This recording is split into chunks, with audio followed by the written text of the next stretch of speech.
Yo, hello, and welcome back to the Nerd Theorist playing NerD&D. And you probably heard my dog sneezing, but but yes, welcome back.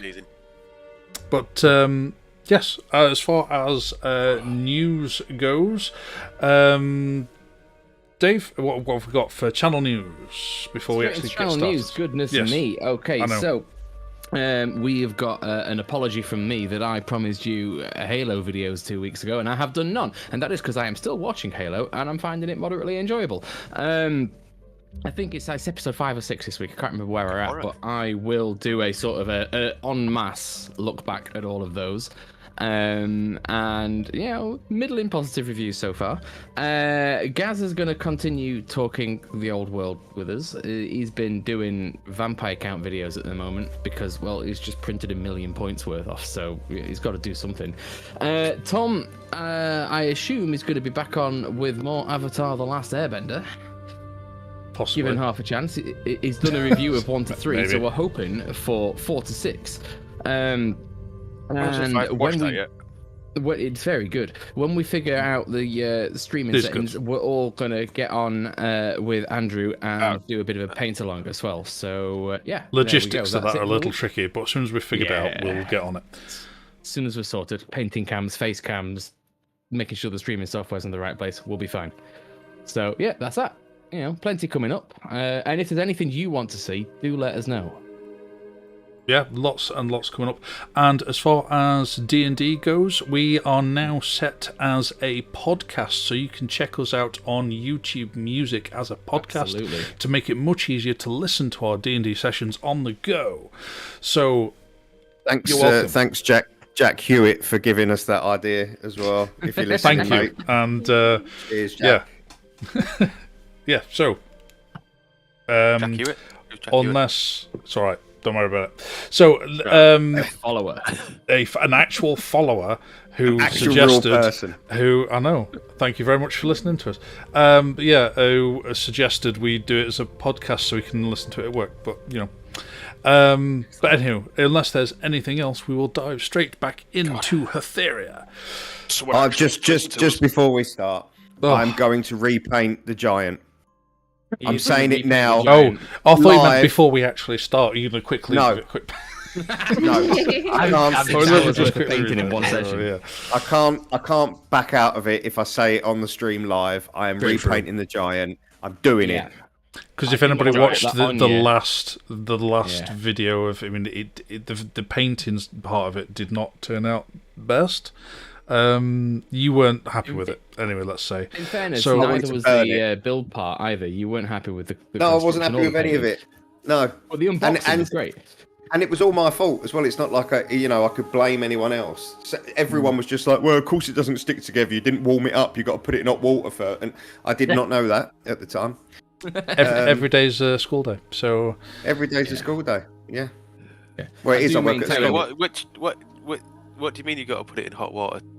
I was about to say. It becomes soft and becomes pliable.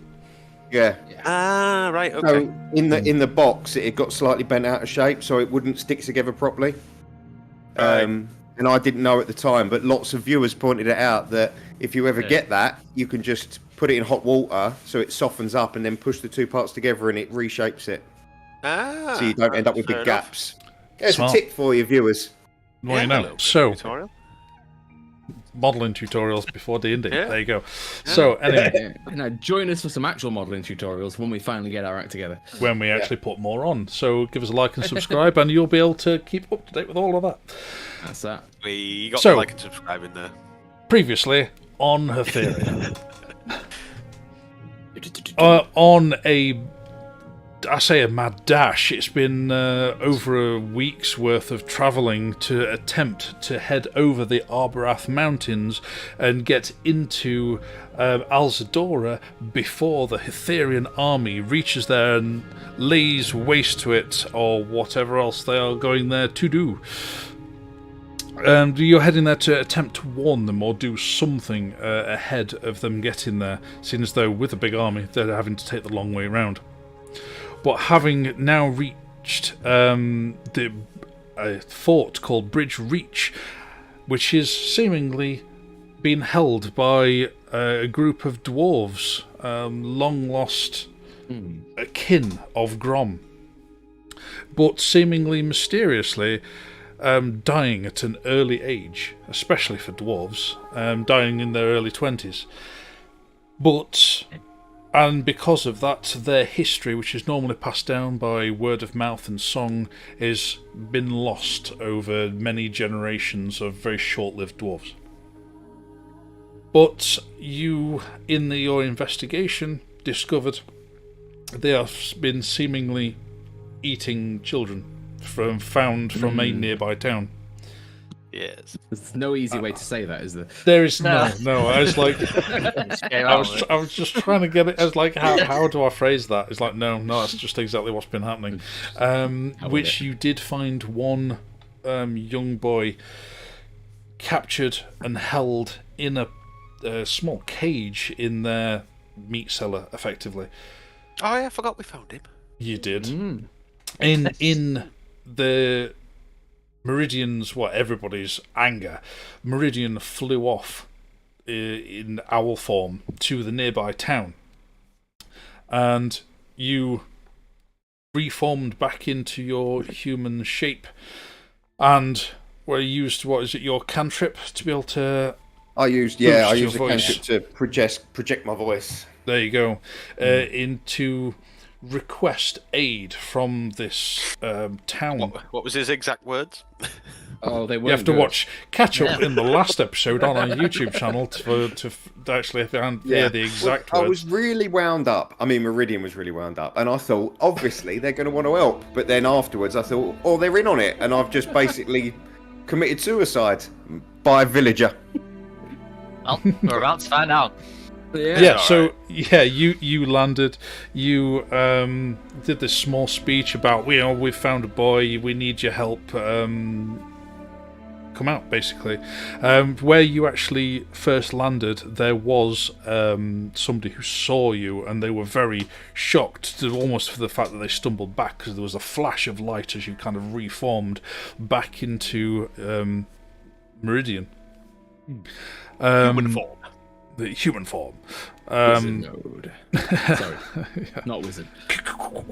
And then nice. Cheers.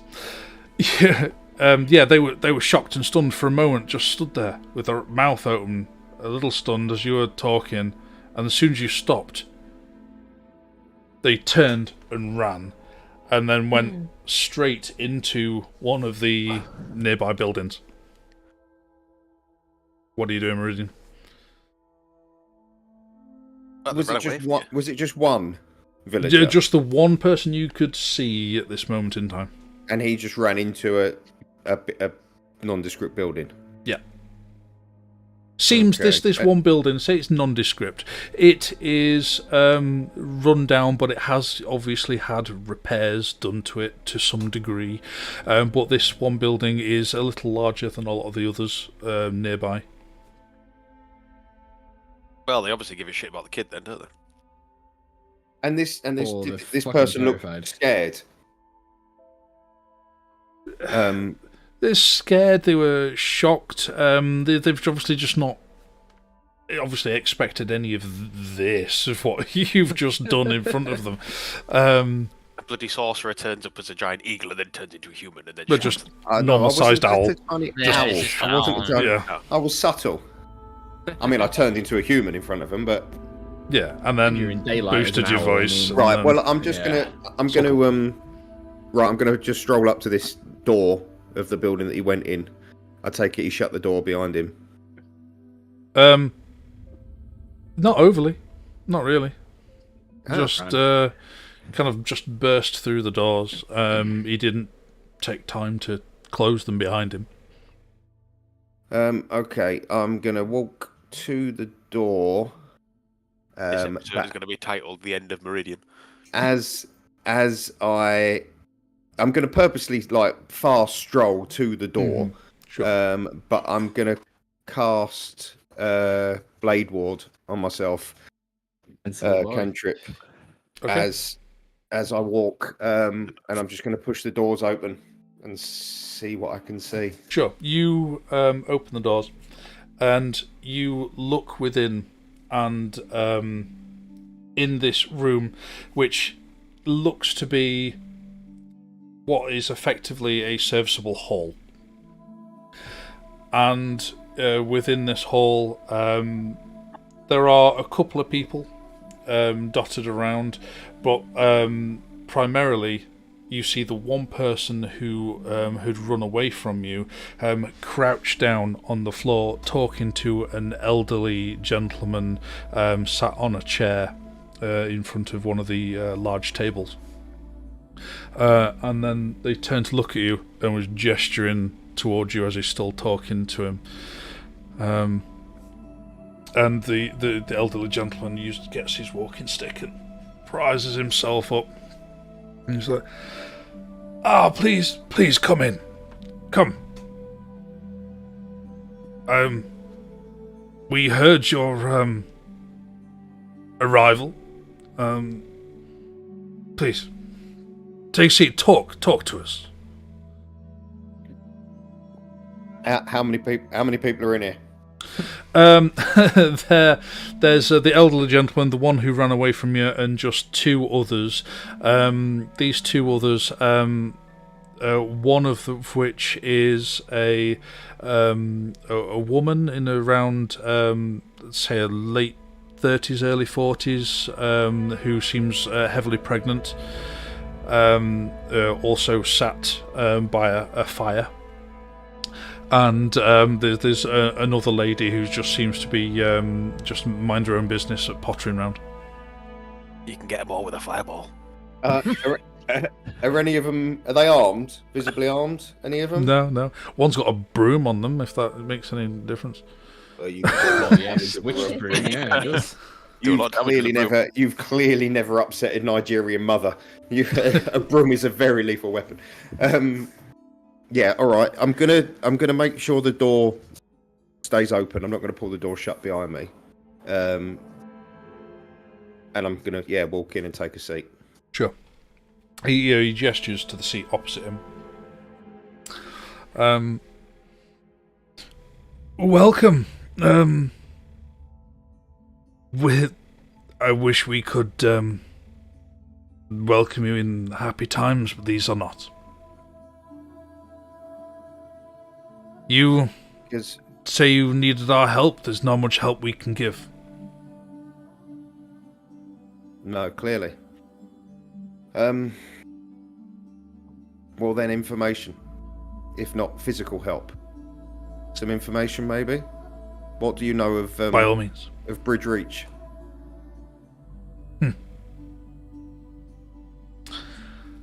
The old fort on the hill. Well, long as it stood there, for longer than my life or my father's. No, we don't venture out that way. Not much venturing for any of us at the moment. Had enough troubles of our own.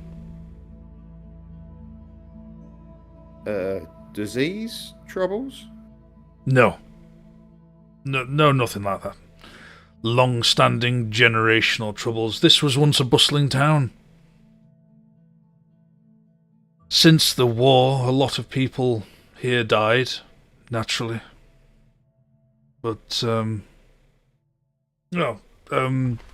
he gestures to the young man who came running away from you, and he gestures to him, and he darts back into a room behind and comes out with a book, a thick, great big book. He goes, yeah, thank you. Yeah, here we are. You don't know how much you got time for a history lesson. We do our best to write our what we can. For our lives are short, and if we don't have a record, then then all is lost. May I be so bold as to ask how old you are, sir? No. Bold indeed, but I'm 87 now. And geezer. you say your lives are short. Would you consider being 87 a short life? I'd consider it when I got to On the 87. grand scheme of things, wouldn't... Yes. The world goes on without us always. Apologies for the unusual question. It's just that Oh, yes, of course. we've come across what appears to be a dwarven settlement at Bridge Reach. Now, Bridge Reach? This is news to us. Are you familiar with dwarven kind? Not in my lifetime, only what I've read. But you understand that they are a long-lived species. Oh, yes. Well, these ones aren't. For whatever reason, as they enter their early 20s, they seem to come down with some sort of plague. They get a rash and they physically deteriorate rapidly. He's 25. clearly very much frowning at the thought of a disease so close to their town. 25 appears to be quite an age for these dwarves, and as such their history is non-existent. But what's more concerning is their diet. Have you these problems that you speak of, have you had any children go missing? Yes. This concerns me. What you... Please don't say, He turns round and beckons the others out. Leave us. They all walk out. I just Don't want to startle anyone else. And then one day was gone. It seems unrefutable that they are eating human children. We found a captive live child in a cage in their meat cellar. We found human meat hanging up in the said cellar. We found bags of infant bones buried behind the keep. Now, we haven't confronted them yet, and we're not 100% sure that every dwarf in there is even aware of what's happening. But certainly the kitchen staff seemed shady at best. No, this won't stand at all. We have, over the years, lost many children. Mostly from the winged beasts that come down from the mountains. Pick us off one by one, usually the weakest children or the slow. When some people go missing, we don't know how. We've assumed that's what's happened. Very well. If you're saying that... you see he's visibly sickened by what you're saying. My apologies, sir. I didn't even ask your name. Samuel. Well met, Samuel. Well, I can see that your village is in no position to lend aid, and I'm sure my party and myself can handle things down there. But I assure you, once they are handled, we will do what we can to return the lost child and the bones of the fallen for a proper burial. Thank you. Well, even just one returned child is a great blessing to our, I say town, more of a village now. May I ask the name of the most recent abductee? It's just that we have a dwarf in our party and he is naturally untrusting.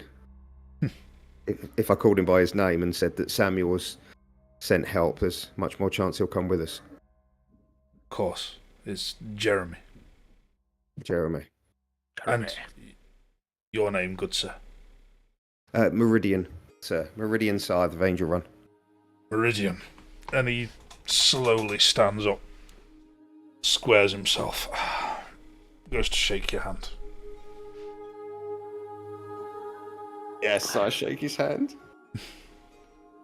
Yeah, shake his hand. Oh, is that it? He doesn't try and bite No. it. Oh, He shakes your hand. So untrusting. Well, can you blame us? With good reason, DM. I have no idea what you mean. Okay. Then How? suddenly he rolls some dice. Yeah, I know. I flew here. I thought it was going to be an insight check before that. How long would it take me to sort of jog back to the fort? Steady jog, maybe 15-20 minutes. Oh, cool. Okay. It's not that far at all. It's just all No. quite I don't want to uphill. waste It could all be Don't wanna dead in waste there it. by then. It'd be great. No. One last thing, Samuel. I don't suppose you have a horse I could borrow, do you? The old wings are a bit tired. No. Ah. Very well. Cardia. I'll Roll bid you one. farewell for the time being then, sir. And I jog out of the door, and I'll start jogging back to the fort rather than using a spell slot. That was really only if I needed to make a hasty getaway. You can see, because you can see in 360 degrees without turning around, that he appears at the doorway as you're kind of jogging back out of town. And he just watches you go. And as you start leaving the town, it goes from the central area where you landed, which is repaired, done up to the best of their ability, and as you kind of get further and further out of town, it becomes more and more ramshackled. It gets to a point where, yes, it's been repaired in the recent decades, but then has been left abandoned, and then gets worse and worse the further you get out, to the point where it's just ruins on the outskirts. As I'm running through the ruins, as I've got the 360 view, I can't spot any mushrooms growing anywhere, can I? Because I don't really want to. I don't really want to bring Hector back here. Nothing. No. Nah. They're growing No, above no. ground. I'll give you the fact that no, you don't spot anything, because they're generally cave dwelling mushrooms. It's just he's got his like Got his 90-day token. Got his 90-day token now, and I don't want to. I can't believe you didn't ask him about the winged beasts that were stealing things from the mountain. I didn't, mate. What We're winged beasts?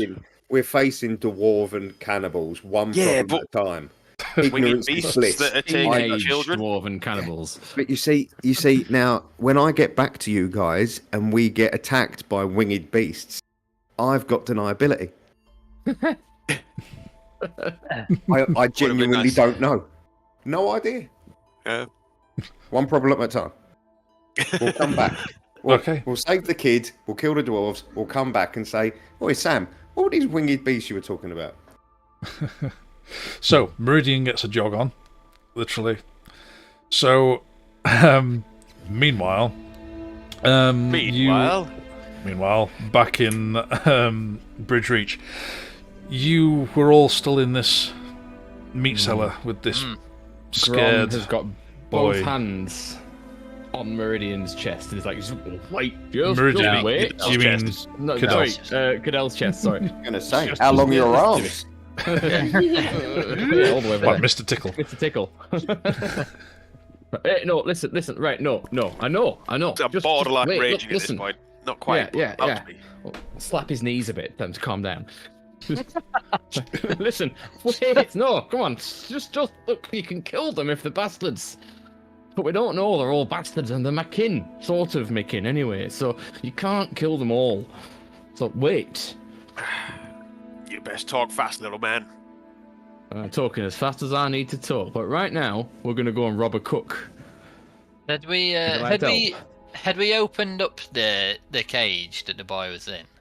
No, We let the not boy yet. out, I think. Are we No, not? I thought I rage opened it. Oh no, I thought you rage picked I it. thought I proper ripped the Rage cage picked it. open. Yeah. Yeah.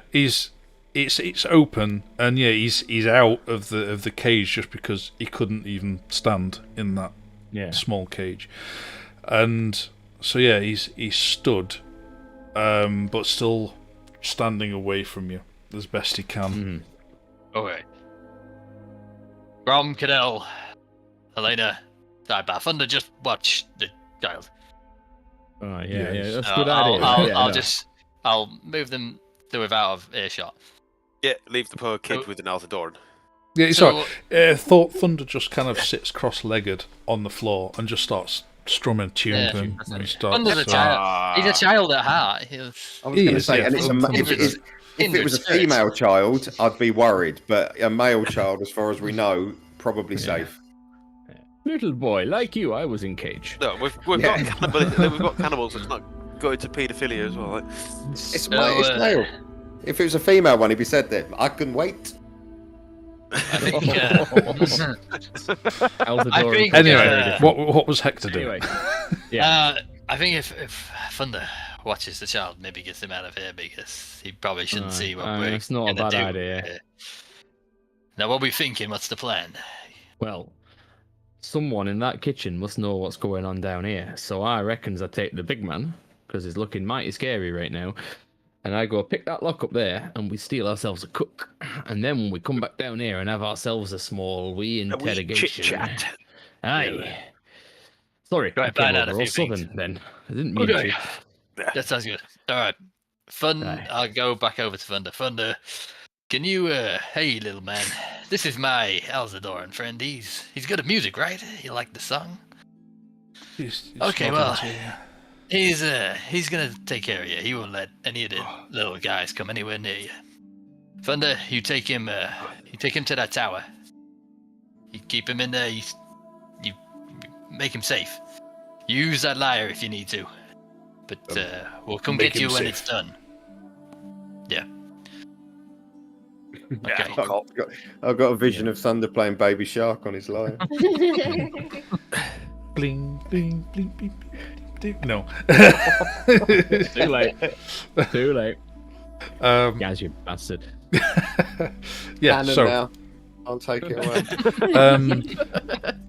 Thunder then holds his hand out, and after a few awkward moment, the boy takes his hand and leads him out into the daylight, and he kind of a bit bright for him for a moment, and then he gets used to it and carries on. Yeah. And they leave the cellar. Right. Can I have gone out and watched them go across? Make sure they make it. Well, you can't see all the way there because of the path that you No, had to but take just- through the rubble. I'll watch them make sure they get. It's as far as you can see. You can, Yeah. That's fine. And And then they just- disappear out of sight, and then Yeah. you can only assume the rest. Okay. Right, Grom, Yeah, right. get So, your ass up them stairs.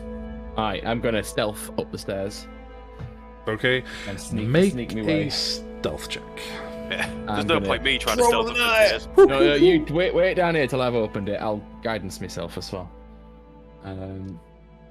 Guidance. I do this really well. Yeah, we go. 14.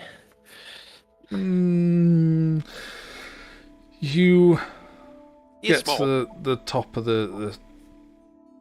these short flight of stairs, and there's the door there, and you're uncertain as to whether you've been detected or not. Is it solid? Are the bars? Is there a gap under the bottom? It's just it's a wooden door with a square window in the window. top with the little bars on it. Right. Okay.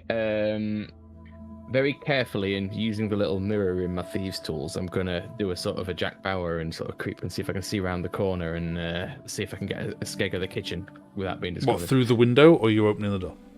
No, I'm gonna go under it or through the window, whichever the easiest gap is. If I get it underneath and I can sort of do that, have a look, then that'd be great. But if not, I'll. You get a better view through the window. Yeah, what you can see through into this kitchen is there's like a very short little corridor, and then you can see what is the back of the section of the kitchen, and because you've been in this room before, you can judge that the entrance to the kitchen you came into before must be somewhere on the left as you're looking at it. Because this very short little passageway into the kitchen, you just couldn't see it from the entrance where you were stood. So just out the corner. All right. Yeah. Any movement? Anyone about? Can't see anybody. Is the door locked? No. Okie dokie. I will go back downstairs. Again, still stealthy. Right, so it's open. There's no one about. Now, do we want to go get them, or do we want to make a commotion of some kind of little noise, just like that cage door slamming, and see if someone comes down here? I was actually going to suggest that. There, lovely. Well, I think that's the way then. Shall we find places to hide? Where am I going to hide? Oh, Hector, in that case, where are we going to hide? Can you not just stand at either side of the... Is it like the staircase? Yeah, I was going to say... Either side of the staircase? It's like a very short little, like one-person stairwell, basically. Yeah. And then, there's either side of it which you could stand, as it were. You wouldn't be hidden from somebody else stood in the room, but they'll not see you until they're in the room. That's all that matters. Perfect. And we muzzle him and we put our hand over his mouth and grab him and restrain him. Yeah, okay. Hang on a second. Good plan. Helena, have you any way of getting rid of noise? If we have to get quite forceful down here, can you stop anyone up there hearing it? No. Oh, balls. Well, we'll have to just hope that door's thick as it can be. Right. Well, let's face it, I could probably just hold the door shut, and if anybody did come, they won't get through the door anyway. It'd take about 12 of them to overpower me. I'd not like, as yet, to have them all come at us until we've got something to talk to them about. Right, well, let's make some noise and see what happens. If it all goes to shit, we'll just kill them all. We grab this guy and we tell him he makes a noise and he's going to regret it. Yeah. We don't have to kill him, we could just knock them all out. Oh, no, we'll not kill him. Don't worry, I've got that covered. So, places, everyone. Elena, find yourself a place. Maybe on the stairs or out of the way somewhere. Big lads, either side. And I'm going to sit myself on top of the cage, hold the door, and when everyone's in position, I'm just going to slam it shut a couple of times. Okay. Make a performance check for me. A performance check? I will have guided myself before. No, I won't have done that. Don't break your hand there will as be you no try and guidance slam for the door. this. Yeah, make a noise. Minuses. I am proficient in performance, randomly. You're proficiently hiding at the moment. Well, you are a performer of sorts. Yeah, a gladiator. Yeah. 16, even with a -1.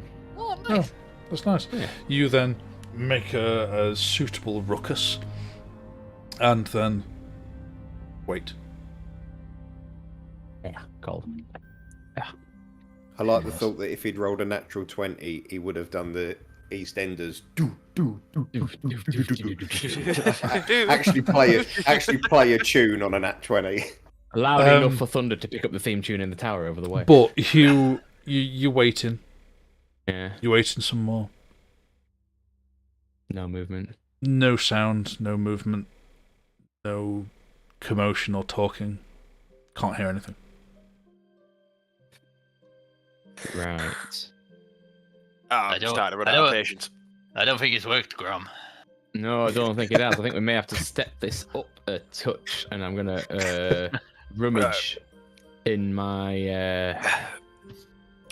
bags. Right, I'm just gonna grab the door and slam the door a couple of times. No, wait! Don't just grab the door and do that. We don't want the whole bloody place here. Yeah. I think he just says. Too late. Cadell's just slammed the door. Just walks a few steps up the thing and just slammed the door. Put the noise cube that makes a scream back in my pouch for next time. It's fine. Are you doing it under anger or just out of trying to make a noise? Just out of trying to make a noise. Oh, okay. You're not. I was going to say, do I make strength check to see if it comes off its hinges? But no. Yeah, You're screaming, they're not going to come, are they? Oh, we're all back. There we are. We all froze. Oh, yeah, we all froze. There we go. Yeah. Oh, No, there you go. At least it's not me this time. But Yeah. But anyway, yeah, you slam the door a few times. Are you waiting at the top of the stairs or going Yeah, we're back still waiting down? in position. Yeah. Oh, you've gone Yes. back down because you have to go up the stairs a bit. Right. Slam the doors at the top of the stairs, Oh, okay, right. So then, all right. and then come back down again. Yeah. But then you still wait a bit. You wait. Nothing. No, Okay. man. Something's going on, guys. Right. Good off. That's So it. you're I wonder if our going to that tower alone was enough. Alright. Well, how long has it been now? 5-10 minutes since we've been doing all this prep? Well, the amount of time it takes you to discuss anything, the amount of time it took for Thunder to console the child and for him to potter off and such, it's probably about time that Meridian was arriving back. Lovely. Hey. Shit. Hey, Meridian. So I think I would naturally head back to where the child was being held. So I imagine I would find them relatively quickly. Yeah, you can easily find your way back to the service entrance to the cellar. And you can see, you walk in to find this lot like hiding at either side of the door and like waiting to ambush somebody. They've come the other way.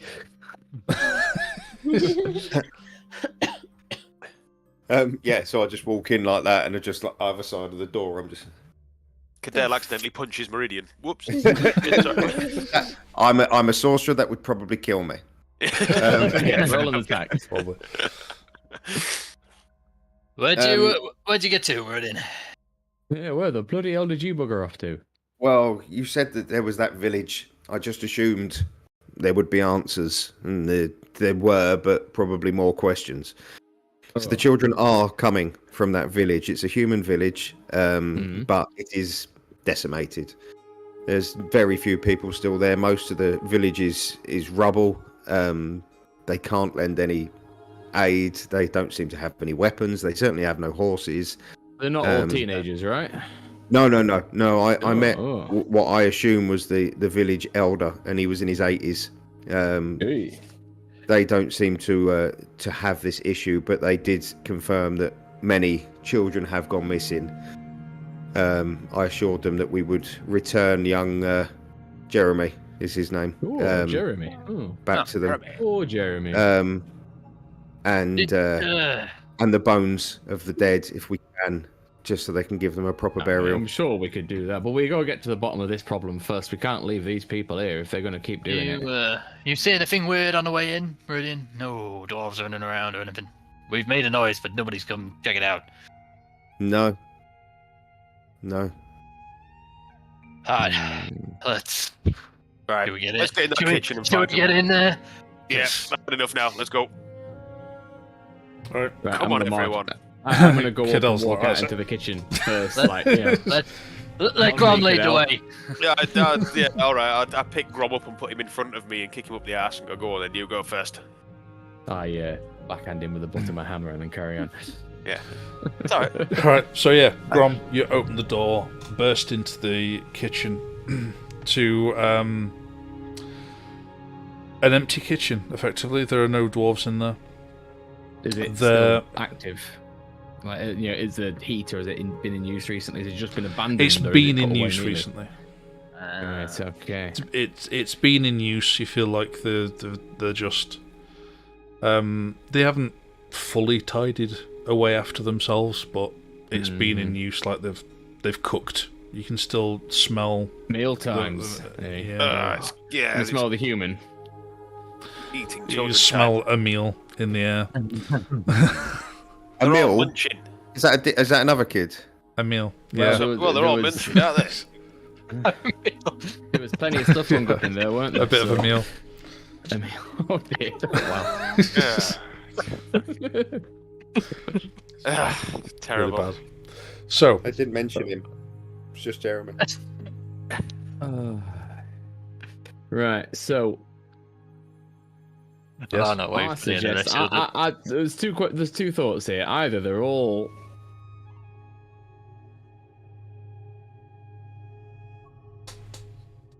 but it looks to me like they've finished. Everyone's frozen.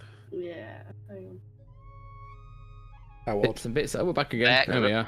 So I'll say again. Yes. Either A, they've all run away and thought, shit, this group of people here have they're found all out around the about us. table, We yeah. need to leg it Yeah. before we get killed for eating children. Or two, They're they're all eating right now in the communal, mess hall. Funnily enough, that's exactly what I was saying when you Oh, were right. froze. So, Yes. so So let's get we'll keep it going. do we Keep want to going. wait here and speak only to the chefs, or do we want to go and confront the whole throng?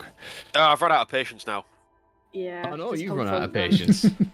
Just confront them and- It sounds like we're confronting the whole Grommune.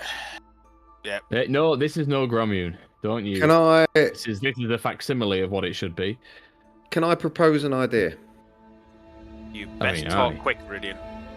If we go to the main hall where we assume they're eating, and Yeah. everyone is there, Yes. I've had a good look at Jeremy. I know what he looks like, and he is under 5 foot. I could cast Minor Illusion, and we could have Jeremy wander into the main hall. Then we would get a good idea of who is surprised and who is Aye. anxious, and see if there is any reaction from everybody, or just the cook, or anybody. I like this idea, 'cause then I could- Yeah, we'll all I hang could ask- back. I could ask, why have I found this child downstairs in a cellar? Mm.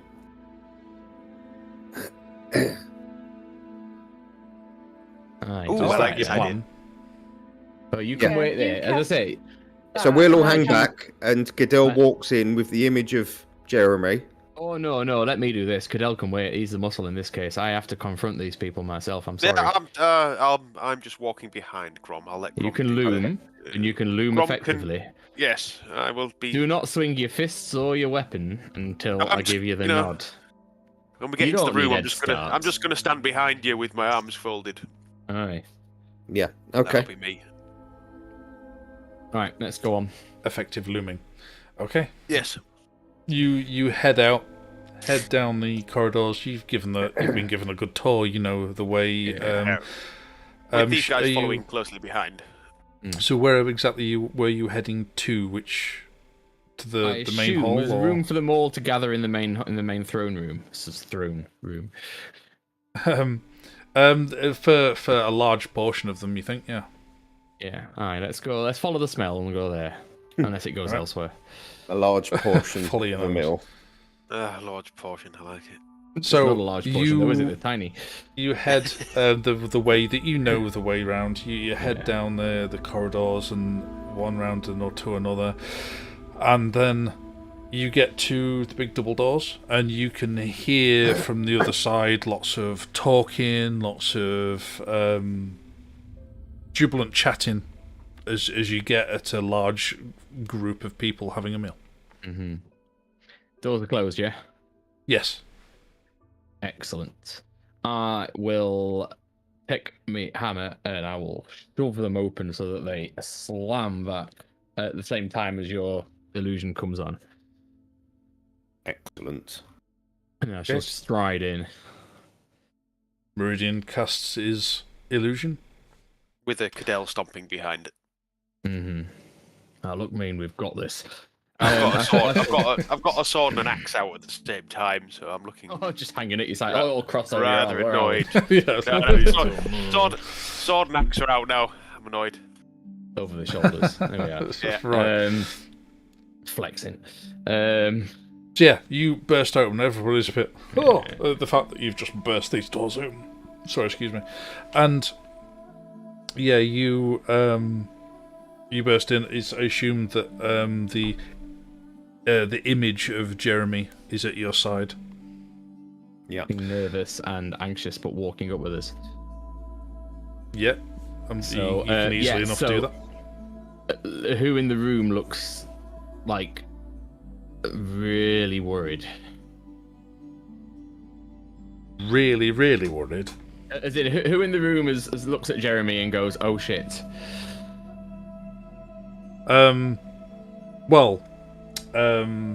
Grom stands up from his chair at the head of the table and just motions to the two chefs who've sat nearby, and I'm just like, "What's with this? Get them away!" And they get up to gather Jeremy. At which point I take one step further forward. Through Jeremy, or No, Yeah. to be in front of Jeremy. Around. Around Jeremy. Yeah, it's fine, because it makes a difference when you've got an illusion up. Yeah. So you step around an illusion of Jeremy, and sorry, excuse me, and you stand in their way, and they kind of stop and go back. It's like, "What's with you, son?"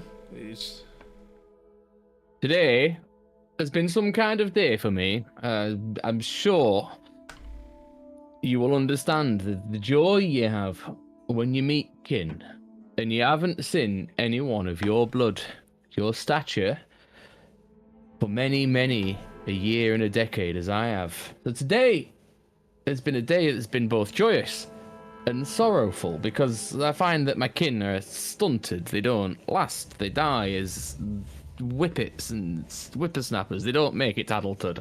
They have no memory of who they were before. They have this weird caricature of the society which my family helped create. And that's okay, because they don't know any better. Here they are, these people doing their best, making a society, pushing on, surviving. They may have lost surviving. We've been doing. It's exactly what we've been doing. So you keep it shut. You are not the proper Grom. That is a caricature of a name. I'm the only Grom these people have had. You can listen to your elders. Make an intimidation check. I found these people. Do I get advantage because he stood behind me? Go on. I'll give it you. Seeing as though he's like 3 times the size of a dwarf. Yeah, exactly. I was about to shout, but... DM, when it's been 1 minute of once we've been a minute, have we been a minute yet? In this room, in company of this Grom guy, the main dude. I'd like to use my fighter ability that I always forget about, which lets me determine, compared to mine, what their current HP is and their current AC is. All right. Well, you spent whoever it's called Know Your Enemy. It's if you spend a minute observing them outside of combat, you can get a bunch of stuff, and you pick 2. So HP and AC is what I would like. You've spent plenty enough time with this person anyway. But yes, you can. But we can come back to that in a minute. Yeah, if you don't mind. Has it almost been a minute? It's been about that. 17. In that 17. case, then, because no, it's just Jeremy's going to disappear after a minute. I can only cast. Yeah. So, can I make a show of swishing my cloak over him, and then dispelling it? So rather than it being obvious it's an illusion, it makes it look like I've made him disappear. Yeah, sure. Yeah. Why not? They're all probably I'm going to do it really Vegas. Yeah. Or you can make a Sigmund and performance Roy check style. if you really want. Actually, no, I don't care. They're probably all, they'll be all too distracted by the man mountain that's looking really pissed off anyway. Yeah. Sorry, you say 17? I did, yeah. 18 and a 6. Oh, thank you for the advantage, Goodell. All right. After that, a little back and forth, he does stop talking, but he's still stood and leaning on the table towards you. You may stand. It's your station. You may stand and address me, but I have the seniority here. I am the only one left of this Gromson clan. And you, all of you, don't even survive past 25. What has become of you? You don't even know that you're dwarves properly. Now, as I find, we come in here, we go exploring, trying to find a way to help you, to make you back to the rightful great people that you could be. And what do we find? We find bags of bones buried in the ground, and a child in a cage, and more child hung up waiting to be eaten. Eaten now at your very place. What are you doing? What has become of you? As we've said, we've been surviving. And if anything of what you've been saying is true, then what have you been to us? You claim you're Grom, but you're not Grom to us. All you've been is you and your kind had abandoned us.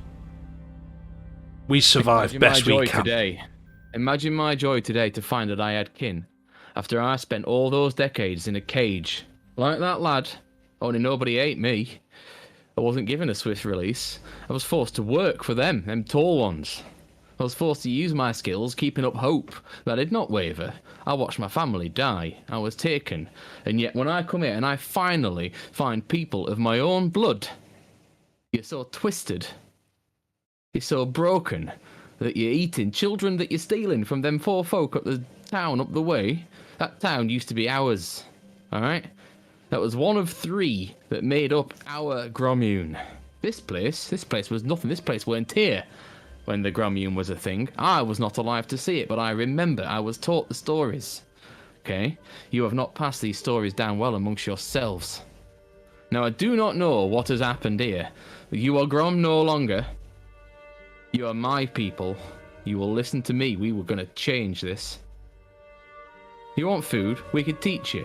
You want life? You want to progress? We could do that. You're dwarves. You're inventive. You're hardy.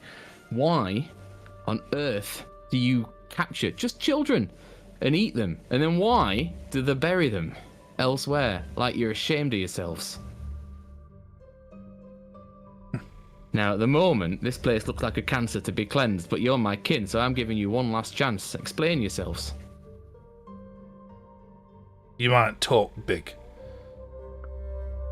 but you ain't nothing but an old man to us. You want to see what an old man can do. At this point, I'm going to ignite my hands. I'm going to step forward and slam my axe into the table in front of him. What?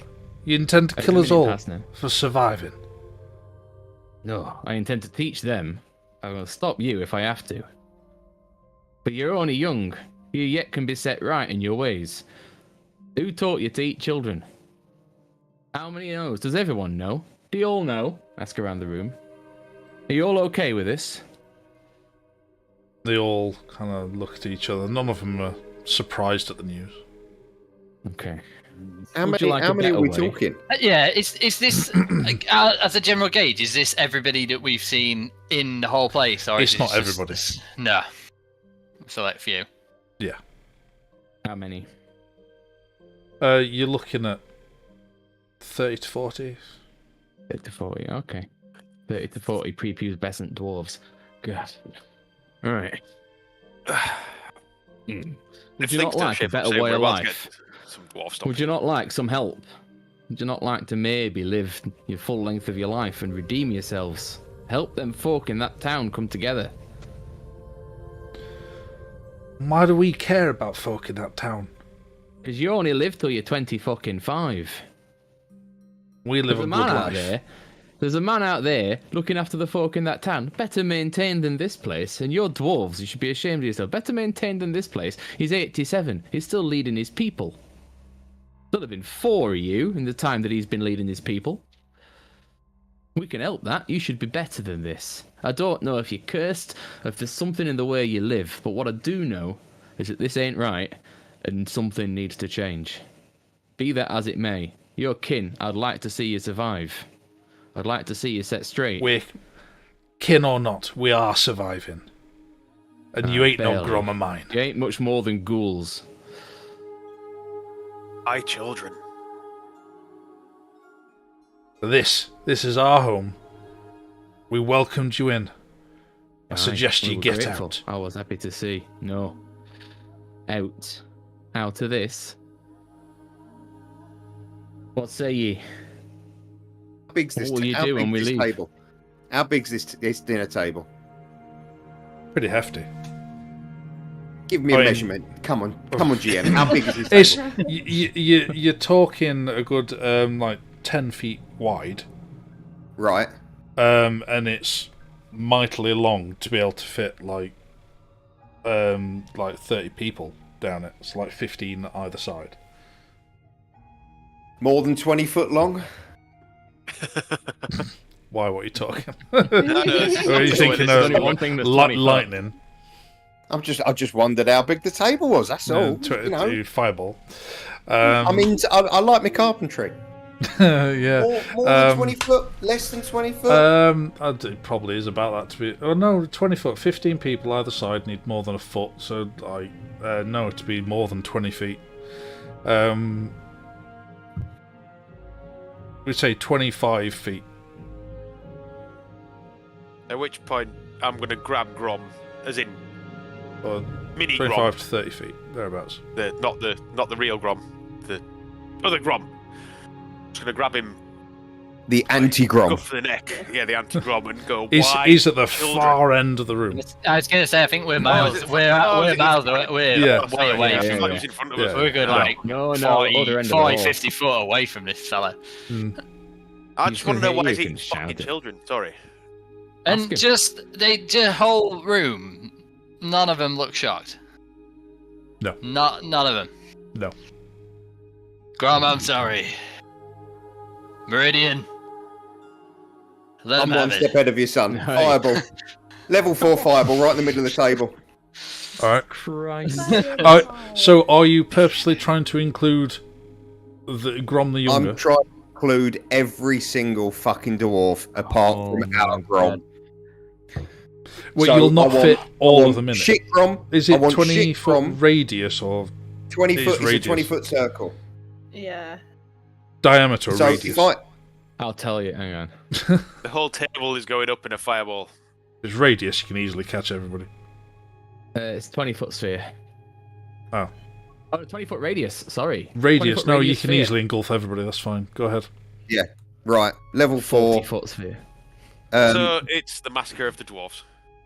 No, not all the dwarves. Just the ones that are in here eating children. The ones that aren't in the hole might not even know about the children, but these fuckers all know about the children. So these fuckers die. Yeah, the fact that no one gives a shit. I've lost all sort of. Like... Yeah, they don't seem phased. Out of interest, kids, they don't know. Is the two that we found? Is the girl that showed us around? Is she in this hall at a minute? She is, yeah. Yeah, that's all right. Just want to make sure she dies as well. I have a sneaky suspicion she was very much in on it. Yeah, I feel the rest of them that aren't here might have some fresh meat at least. Char grilled. So roll your damage, Meridian.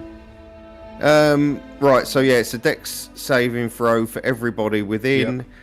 When you cast a spell, 4th level or higher, damage increases by 1d6 from level. There's going to be a shit ton of rolls, so I'm just going for a piss while there's a shit ton of rolls. Are you rolling the Dex save for everyone here, Tom? No. I've just got to see. Right, so it's. No, might not be necessary for saves. A lot of these. Yeah. No, I'm still running for a piss while this happens. Right. Sorry, I just needed to see how many d6 it was, and it's 9. 9. Mm-hmm. Listen to all them dice. Oh, that's a big cup full of dead dwarves. Right. Oh, motherfucker. Right. 12. Shall I mix the music up then? I think it's time.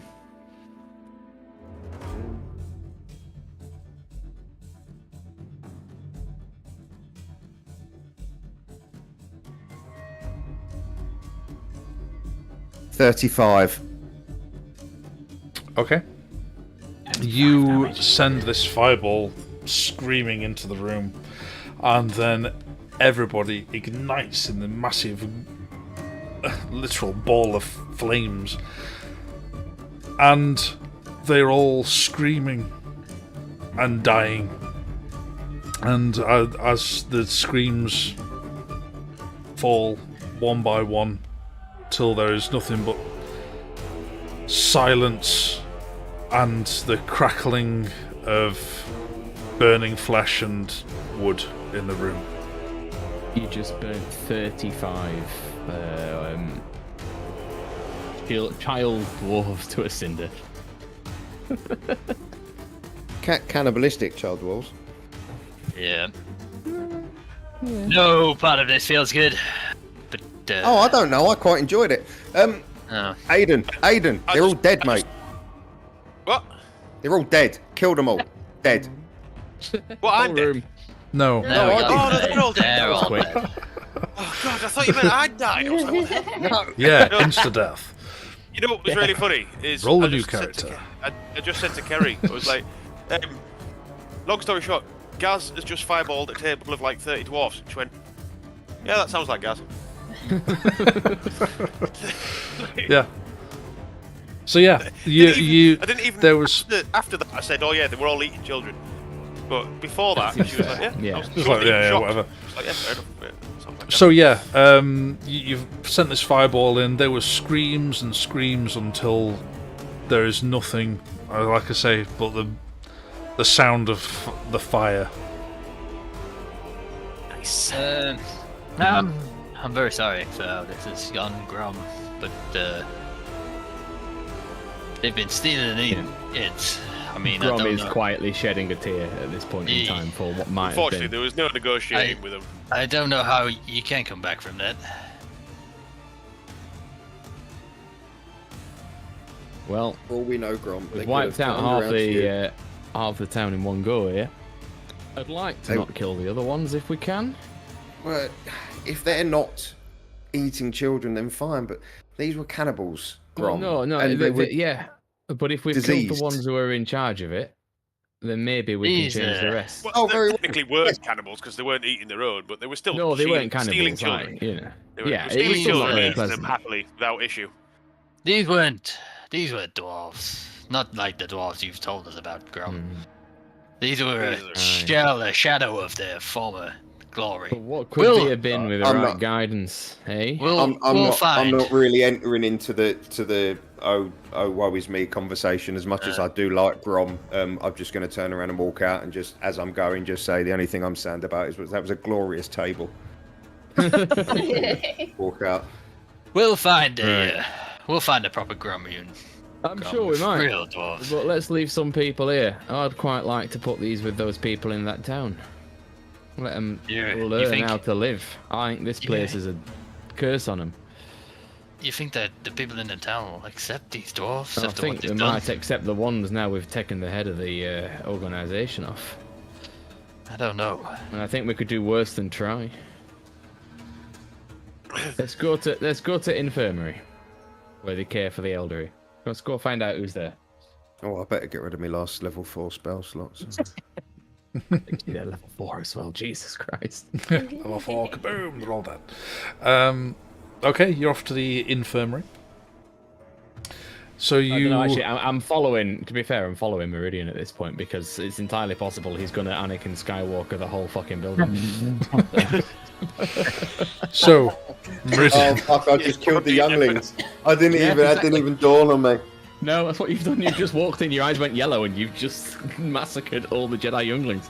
I keep thinking that... Excellent. That Nice. it could... I always thought that it could well have turned into a bit of a Anakin Skywalker moment, but... I don't think it has yet, but go ahead. So where is Meridian heading? Well, at least it was quicker for him rather than me just slicing them all up. So where are you heading from here?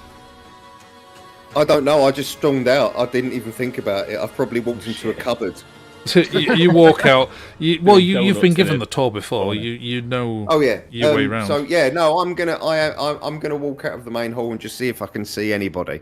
See if I can see any other dwarves. Yeah, you walk a bit further down. You come But into one of I'm the. still fuming. I'm more annoyed. I think Meridian's more annoyed that there was no fight. I feel like they got out of it too easily. I feel like I wanted them to come at me, and I think just them all burning to death, and I'm just stood there like, well, that was too easy. I wanted to punch up. I'm still fuming.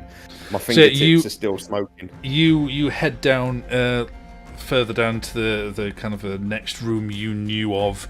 You can burst open the door into what is one of the kind of communal rooms, where again there is a whole group of people, varying in ages, everywhere from 5 to late teens, all sat around, bowl of food. You're not there. Actually, I'm chasing you, so... I think we're all following you, actually. Meridian, you burst through the door. I'm gonna hang back in the room, just in this hall, sort of, and... Warming your hands up on the fire? No, just give it a once-over, maybe check out his throne. Most of it's on fire. Yeah. Here's the point. The people in the throne room, how old were they? Were they all older? They were tended to be the older teens. You think it was more likely to be probably the more important people in their society at that moment in time. I thought. Yeah. Okay, so I'm going to burst into this room. I am going to appear immediately in front of him because I've misty stepped past him. And I am going to... you appear in front of me, and I'm just going to look straight over Grom's head, and I'm going to speak to the room in general and just say, we've just come from the Great Hall. There's loads of human child left if anyone's still hungry. And they're all just like...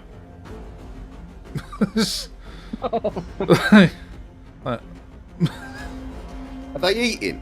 Yeah, they're all sat there eating. Like they're all like they don't know any better. They're 5 years old. They've been given food. They don't know any better. No, but I just want to gauge if they know what it is. Yeah, you figure they're not surprised. Better. If I raised you to tell you that human children were fine to eat, you'd be fine with it. You wouldn't know any better. Oh. I'm with Dave on this one. Yeah, Yeah, like if he was just killed what the he'd been teenagers fed, who had enough time to develop a conscience. Yeah, if we were just a kid, That's what I'm saying this now. It's like, oh, listen, look, they're children. They don't know any better.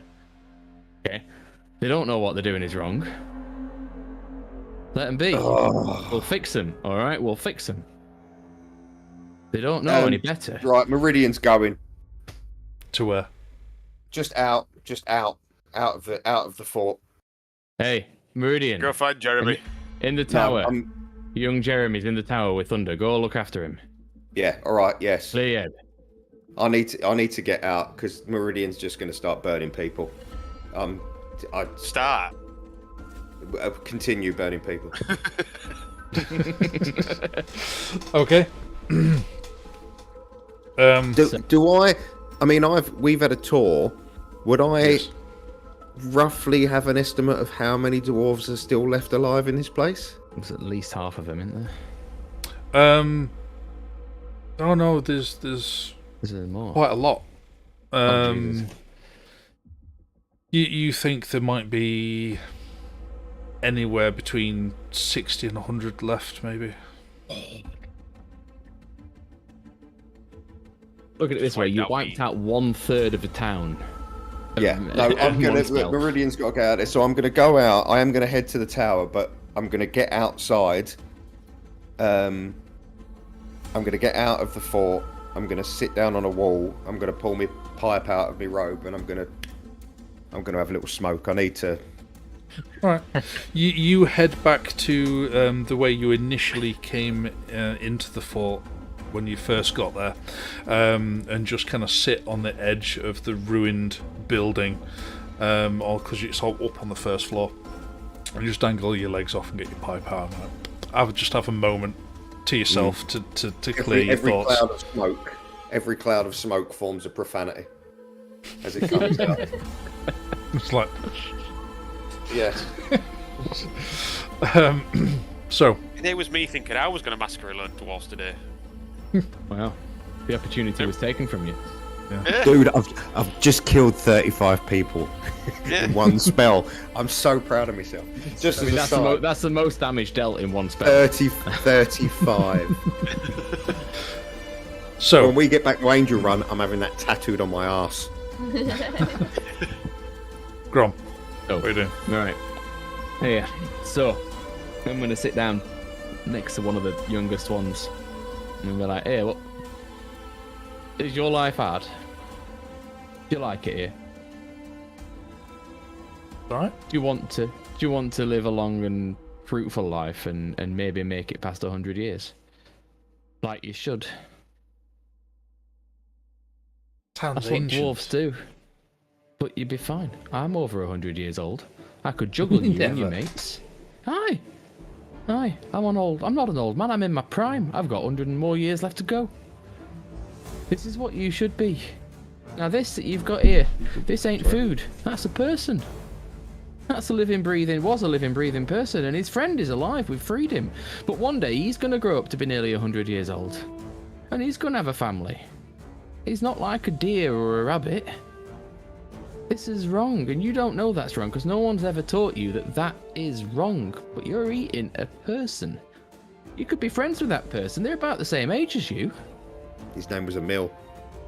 His name was Emil, and you've made him into Emil. Well, you haven't, but someone has. Now, where I came from, for a while at least, before most of the dwarves went south, young dwarves would play with human children. About that age, they'd run in the streets together. Well, the dwarves had not run so much as, stump around after him, but you better believe me, when they finally caught up, when them humans were tired, they would win. They would catch him, and they would play their games, and they'd be friends. And they'd go home together and share meals. They wouldn't eat each other. Now, you could have a better life than this. Somewhere along the way, your short lives have come about because of your actions, maybe. I feel you might be cursed. It's not your fault, you were born into this. But wouldn't you like to live somewhere where there's people that don't want to eat you and you don't have to eat them because you work together and make something better for yourselves? But you don't like friends to play with? More than you've just got here, who are going to die before you fully realise your potential. I'm sort of looking at him, but I'm talking to the whole room. Yeah. Everybody else has kind of figured that as well, and they're all intently listening. Yeah. But don't know how. Well, we can show you. Now, if things were less pressing, I'd stay, and I'd set you right. But I've got somewhere to be. I've got lives to save, because those humans are a bit silly sometimes. Can be. Like, dwarves can be silly. And what's gone on now in this world is a little bit bigger, and I can't stay and set you right. But I can maybe show you some people who've lived longer lives than you. And if you go there with no intention to eat them, just to live and make friends, I think perhaps you younger ones can be set right.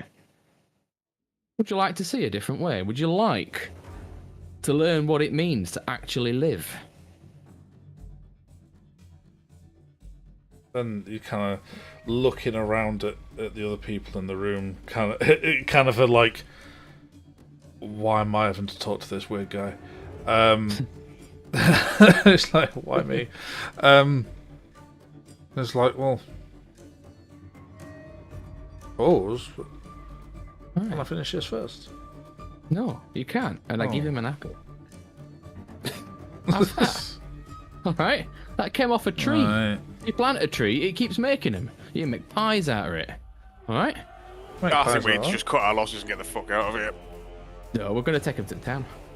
Because we've got to go to the town anyway. We're going to save as many as we can. We're not going to leave these kids here to grow up and repeat the problem. There either has to be no one alive or we save everyone. And I don't want everyone to die. These are my kin. They might be twisted. But we're going to untangle them. Out of interest, in the hall, did the fireball set fire to the hall? Is it made of wood or It's like Is it made of stone? stone floor, stone walls, floor, and right, even the main throne at the far end is stone. But then the table and the chairs that they were all sat around was all wood, and that's just all ablaze. Yeah, I just had visions that the floors were made of wood and the whole thing was starting to go up. No, that's fine. Yeah, it's just the whole keeps down to slowly Place is burn not around. coming down. us I'm not as having a we're quiet talking. conversation with these kids, and the place is burning down around our. Yeah. Oh dear. With me. And it's like Everyone's we're gonna go Frozen. room to room, Frozen. and I'm gonna Pied Piper all of these. Oh, hey, yep. Yeah, it's all right. You're back. Usual. You go in room to room and you Pied Piper in them all. I'm Pied Piper in them all, and we're gonna Pied Pipering. go out As a and verb. I'm gonna walk, and as I walk, I'm gonna tell tales of our history and of the dwarves that were. I'm gonna explain about what this Grommune really means. I'm gonna talk about the 3 towns, the history of who Grom is, why Okay. I'm Grom. I'm just gonna start explaining. I'm just gonna walk. I'm gonna sort of remind them as. In doing that, then I'll change as music I back can. from something less epic. Yeah. I'm just No, gonna we remind them enjoyed of. We'll get back to it if we have to kill someone else. Don't worry. It doesn't befit the mood. Nah. I'm just going to remind them. I'm going to teach them about all of their heritage, where they came from, what they could be, what they've lost, and I'm going to promise that one day they can find it again. I'm going to give them something to want.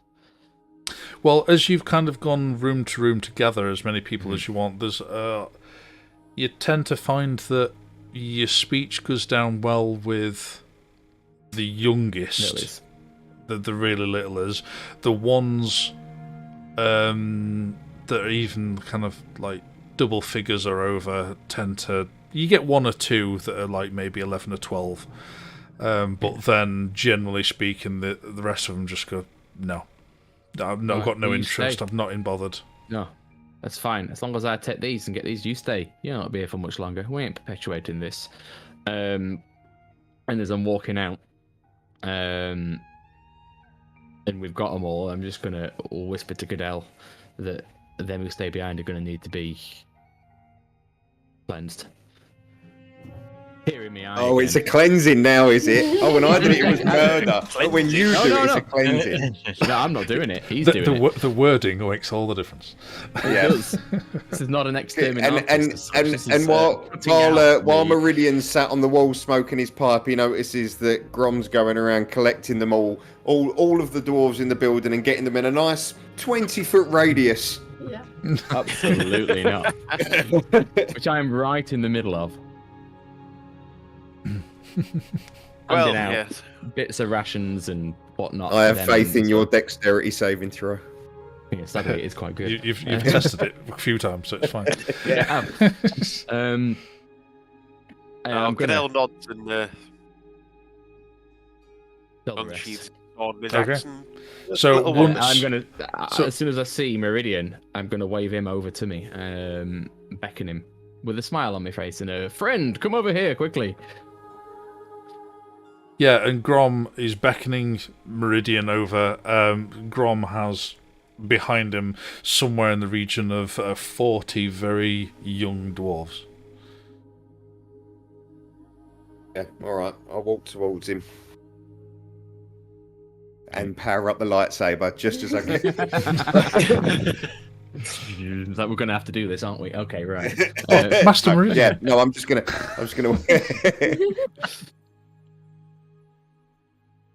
Yes, Grom. Yes. So he'll not notice this, but I've primed a ray of frost that I'm just keeping in my pocket just in case. 'Cause I don't know if he's going to be reliable or not at this point.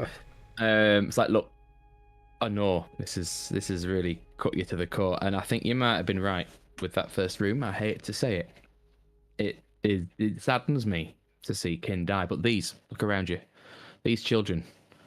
Most of them 5, 6, 7 years old. The rest of them, not yet a teenager.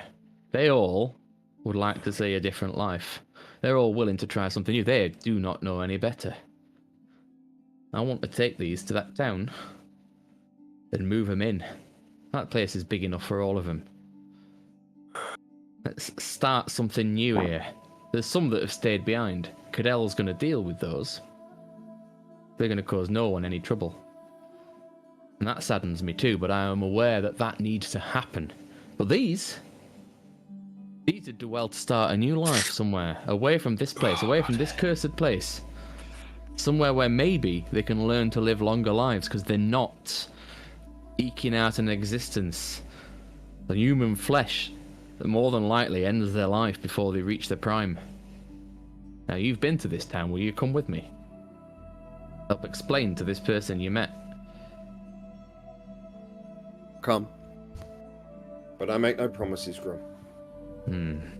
Samuel is hurting. His people are hurting. I know. These may just be kids. It. These may just be kids, but their kind have been kidnapping their children. I know. And Their Samuel kind has, and I have told Samuel about their ailment. I'm not sure he'll be too kindly to a plague-ridden race entering his village when they're in such dire straits themselves. But by all means, we can try. Look, I can only try. I cannot let them all die. I'm saying this quietly because so far none of these realise that we've killed all the eldest in their group. But Grom, what if he says no? We can't take 40 adolescent dwarves with us into Azadora. We could take them up the underway and to the rooms of Tomsild and let them loose on the mountaintop. No, we couldn't do that. They'd never survive the journey. They're children. They'll never survive on their own. I haven't got that far, but I haven't got it in me to kill 40 children. I don't think you have. Not children like this. You didn't do it. You left the room. You wouldn't. And so I think you're gonna be very persuasive.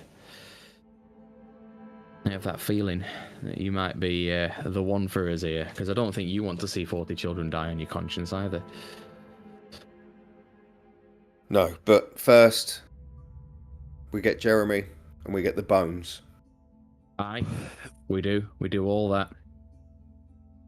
So we'll wait outside on the road, and we'll wait for all of you, and when we're ready to go with everything, we'll set forth to the town.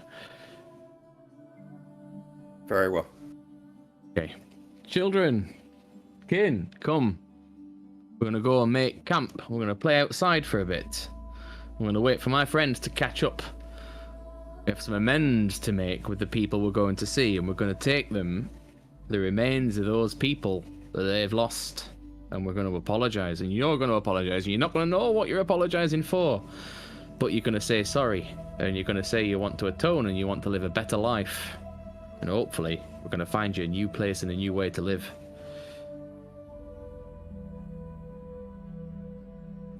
They're all kind of nodding. They're looking worried because they've agreed to go with a stranger, effectively. Yeah. Lost dwarf. But they will follow you for the promise of a better life. Aye. It's a hilarious thing to offer in this world that you have created, where there are no better lives. Better's all relative. Cool, that's it.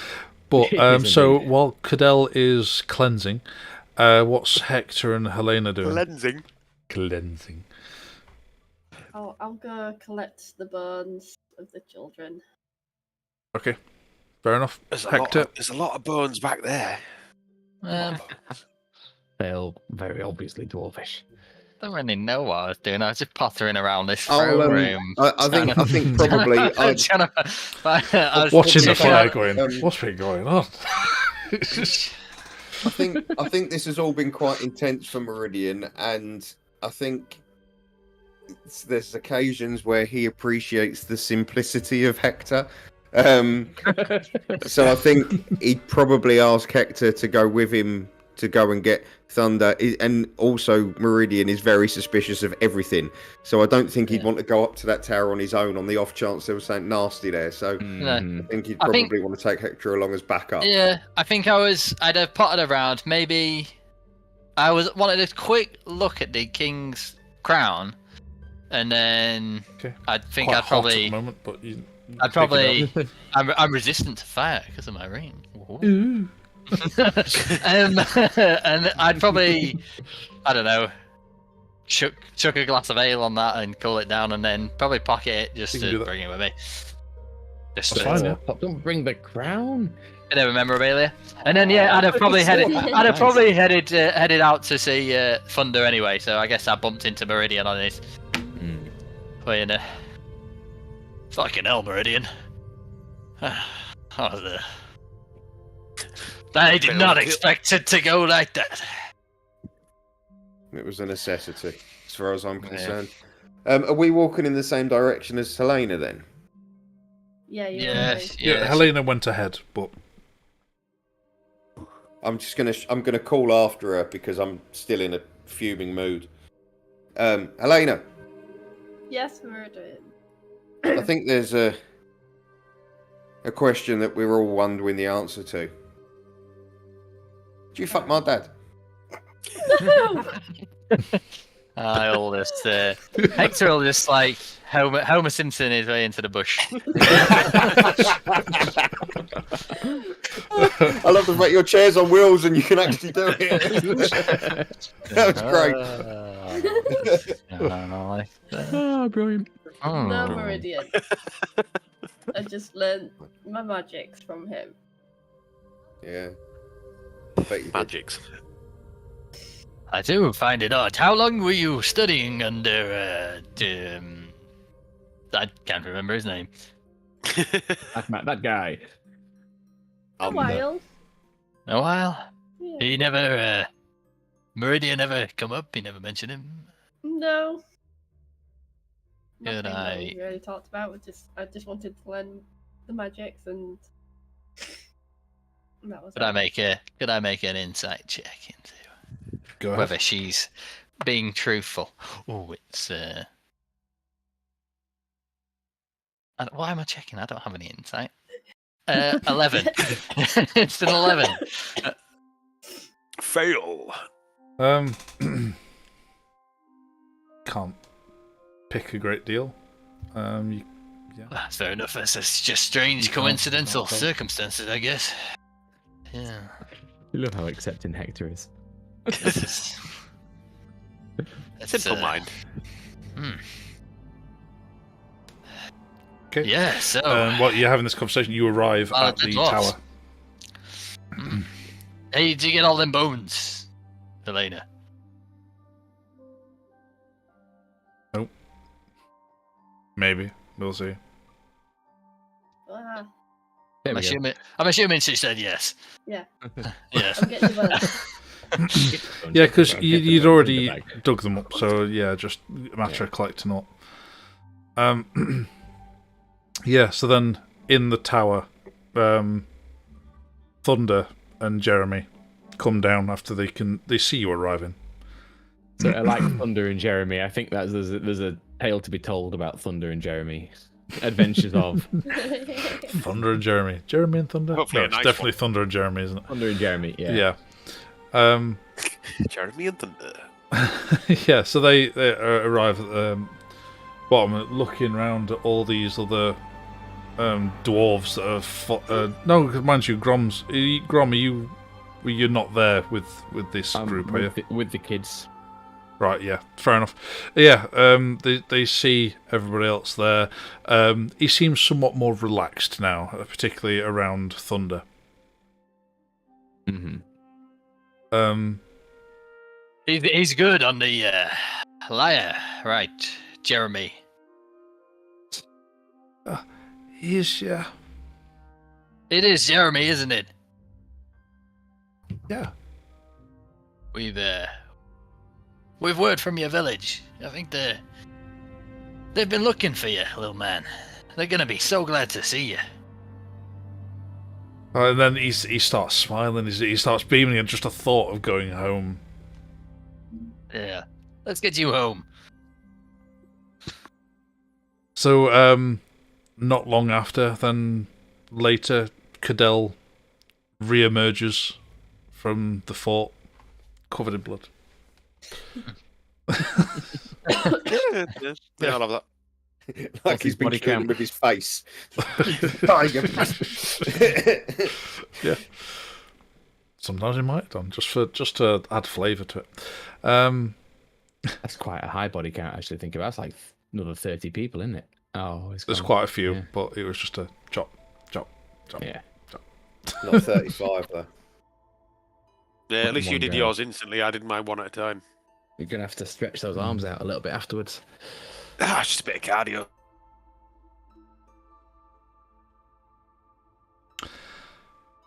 Montage of you, just really silly montage of you killing loads of dwarves. Yeah. Even Rocky had a Throwing him off montage. his sword and getting another one. Let's take a montage. If Rocky had a montage. Montage. Anywho, so you are all kind of gather again on the east side of the fort. East side. East side. East side represent. Sorry. I think it's probably best we maybe take Jeremy in on his own without the dwarves. We maybe explain the situation first. And get rid of that initial fuck no shock. I want to kill all these tiny dwarves. That seems fair. Let's get rid of that reaction and try and smooth it over a bit. How about You know what, Hector? I like that insight. That was very insightful of you. You get one. Nah, wait. That's it. As we're are we walking up to the village now? Then Yeah, you've been gradually walking down the hill towards this village. So Grom, are you then waiting outside the village, town Wait. rather, or We'll wait. I think realistically it should be. I don't think Cadell should go in because he is looking like he's just been bathing in the blood fountain. Yeah, what are all these kids going to think if I'm covered in blood? Well, quite scared. in fairness, yeah. Should probably wash myself down or something first. Yeah, well, there's a stream nearby. You can easily give you a quick prestidigitation. splash and Just be sensible, yeah, that's Just a fine. quick jump in. as we're walking up, Meridian is still visibly angered by the situation, and he's flexing his hands like that, and every time he opens it there's a little flame that's puffing, and he's flexing, and as he's doing this he looks down, and as we leveled up recently and the fact that this was a real emotional time for him, he's just started getting the beginnings of red scales from his draconic line. Nice. Just forming on the back of his hand down his arm. Rolls his sleeve up and it travels up, and he sort of looks a little bit more concerned, and I think looking at that centers him a little bit more. He realised that the emotion has actually brought on a physical change on him, and it calms him down a little bit, and he walks over to Grom, and he says, Grom, it's on this walk up, it probably wouldn't hurt to give these younglings a bit of a schooling in surviving. Maybe point out some fruit trees, the fish in the stream, the birds that are edible, and just try and give them a little bit of a basis. This is going to be a hard task. It is. To accept these kids, and I think the more they know and the more they're willing to do for their own survival, the better. Also, they are in a state. I didn't hang about and ask what was happening, but Samuel did mention that there were some sort of flying beast that was lovely, attacking the villagers, and clearly the village is in a state of disrepair. I think the only way that we've got of convincing these people to take on these kids is if we offer to help get them back on their feet and do what we can. I know we're in a rush, but like I say, if these villagers don't take these kids, they are going to die. There is nowhere else for them. Quick one, DM. Quick one. Because I'm very handy. I'm a dwarf. I'm a weaponsmith. And I'm handy with multiple types of tools and can make them all. Would I know how to construct a ballista? Ooh. I mean, it's just I could make a crossbow, so I don't see why I wouldn't know how to make a bigger one. you'd know. You'd sit and probably figure it out. It's not something you've ever done before. Doing something on a scale. Aiden was saying, it takes time. Yeah. You kind of get the physics because, like you say, you've built smaller ones, but then there's different challenges scaling up. I'm thinking of, give it. If we stay, because we're going to have to overnight at some point, we may as well. If I can at least spend a day looking to construct them, at least one, or get them to help me with it, because they seem handy, to sort of build 1 or 2 ballistas before we leave, so that they've got the makings of a way of defending themselves. I think big pointy sticks firing into the air might be quite a persuasive element when you've got wounded beasts. Yeah, exactly. And you know what? The people on the ground might be more appreciative. Well, it's certainly something to bring up if you wish. Aye, well, I do. Okay. I'll mention it to, Meridian that I think I might have a solution I'm willing to help with, but I won't go into details yet. Okay. At this point, then, I think it's a reasonable point to call a short break. But before we do, thank you very much for Simon for giving us a watch. Thank you very much. Before I forget, can I just what's up? Yep. Like nudge Meridian and go, you got 30 around that table. 38 inside, mate. Catch up. But sorry, to answer Simon's questions, we've been playing D&D for what, a couple of years now? On and off. Yeah, we never managed to get it fully. This campaign, our first session was the 4th of April 2021. Oh, look at that. Jesus. He's our record keeper, as you can see. Yeah. Jesus. Yeah. Wow. Nearly 3 years. 3 years. That's crazy. That's. I did not realise it was that long. Well, but it's not been as consistent. We're starting to get a lot more consistent now. We're playing every other week. I've done 3 in a row. Hey, because sometimes life does get in the way with some people, and that's understandable, as it does with D&D. As far as who's our favourite character, I love everybody. As a DM, I don't have favourites. Binmeyer. Oh yes. NPC. NPC. Lord Binmeyer. I love playing. He just says who's your favourite character. As soon as he asked. Yeah, Binmeyer's your great character. Lord Binmeyer was an amazing character. Yeah. You never know. You might get to talk to him again one day. I was quite partial to the Black Arrow as well. Yeah, who was neither an archer or black.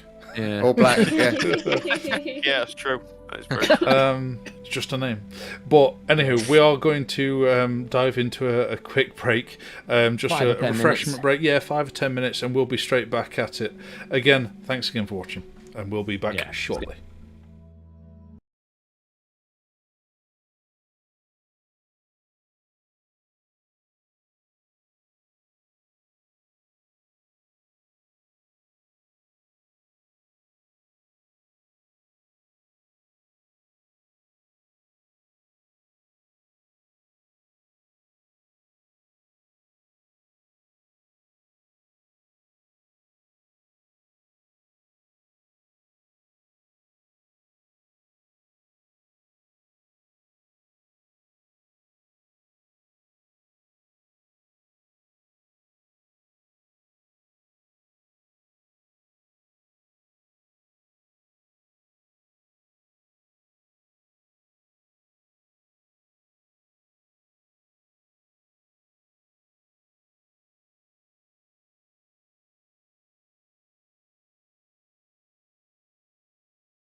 somehow 6 adult children were just having a conversation about mortgages.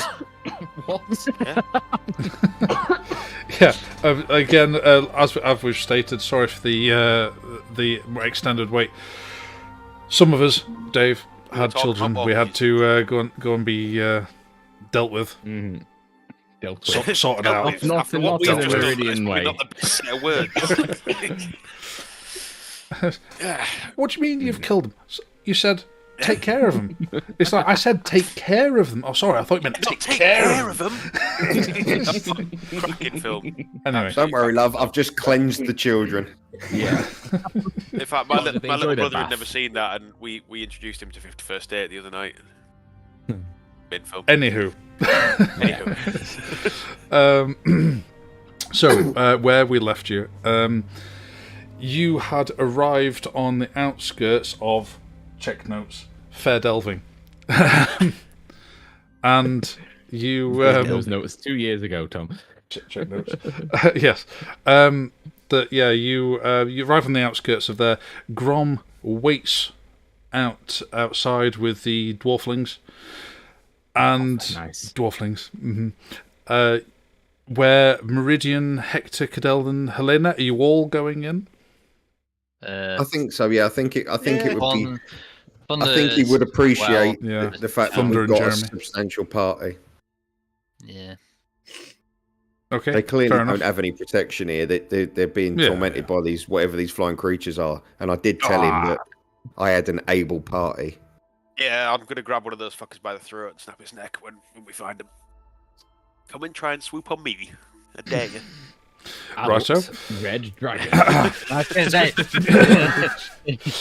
You called for it, right? No, but you, you head in as kind of I kind of described for Meridian in reverse. You enter the kind of outskirts of the town, which is very ruined. You get a little further in, and it's looks like not ruined. They're intact, but looks like they've been abandoned for a couple of decades. And then you get further and further into the centre, where you get to the actual centre, and where they're kind of based around this one town square, where all the buildings are still functional. And you kind of get to this square, and there's a lot of people. There's about 40-ish people out in this square, all gathered round. Do we have Jeremy with us at this point? Yeah. Yeah. We do, yeah. Thunder and Jeremy are hand in hand. Following you guys into the centre. Or following Meridian. Meridian knows the way. Nice. I'm gonna stay quite I'll close. take the close lead. to, Can I Thunder. see Samuel in amongst all of these people? You have a bit of a strained look around, and you get the feeling that this crowd is around Samuel.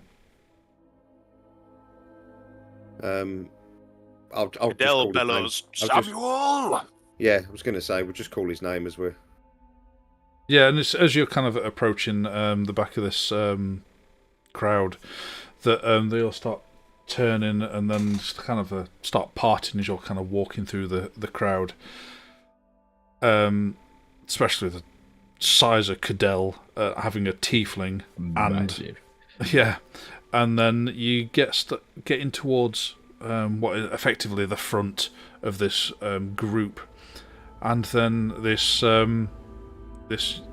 woman then just kind of darts out from the crowd as they've turned around and clocked you, and just goes, "Oh, Jeremy!" and just hugs him, and she's like, he's like, "Oh, mummy!" and just like hugs him, and they're both in tears, thinking that they'd never see each other again. Very cute.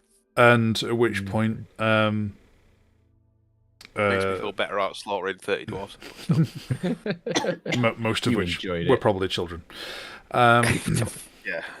And I'm going to. Can I just take the bag of bones from Helena? there are quite a few.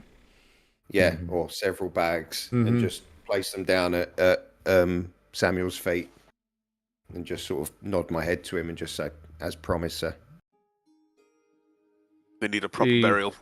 Lowers his head, he starts frowning again, just staring down.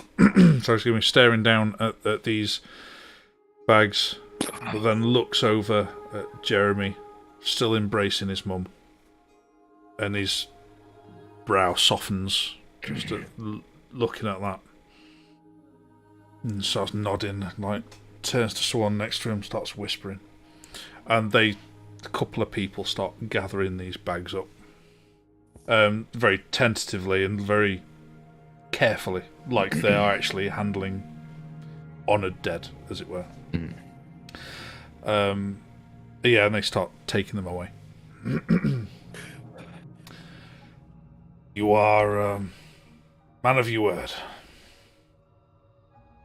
I appreciate that, Meridian. You're very welcome, Samuel. Now, apologies that I had to leave as quickly as I did, but obviously we had pressing matters. Now, you were speaking of problems that you've been having here, these flying creatures that have been plaguing you. Tell me more about these. These flying creatures, never seen in more than one at a time. Hard to tell how many there actually are. What do they look like, man? Huge. Winged. Massive. Specific. Claws. Feathered. Bird-like. We know not their name. How big? Big enough to pluck a rider and his horse off the ground with ease. And have you any idea where they're coming from? Somewhere in the mountains. Is that like great eagle size? What was it?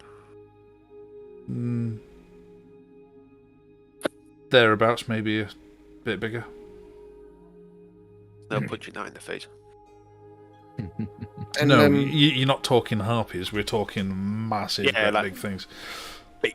Massive. And when you say that you've been having problems here and, struggling, is this the only problem you're having? Is there anything else that is causing...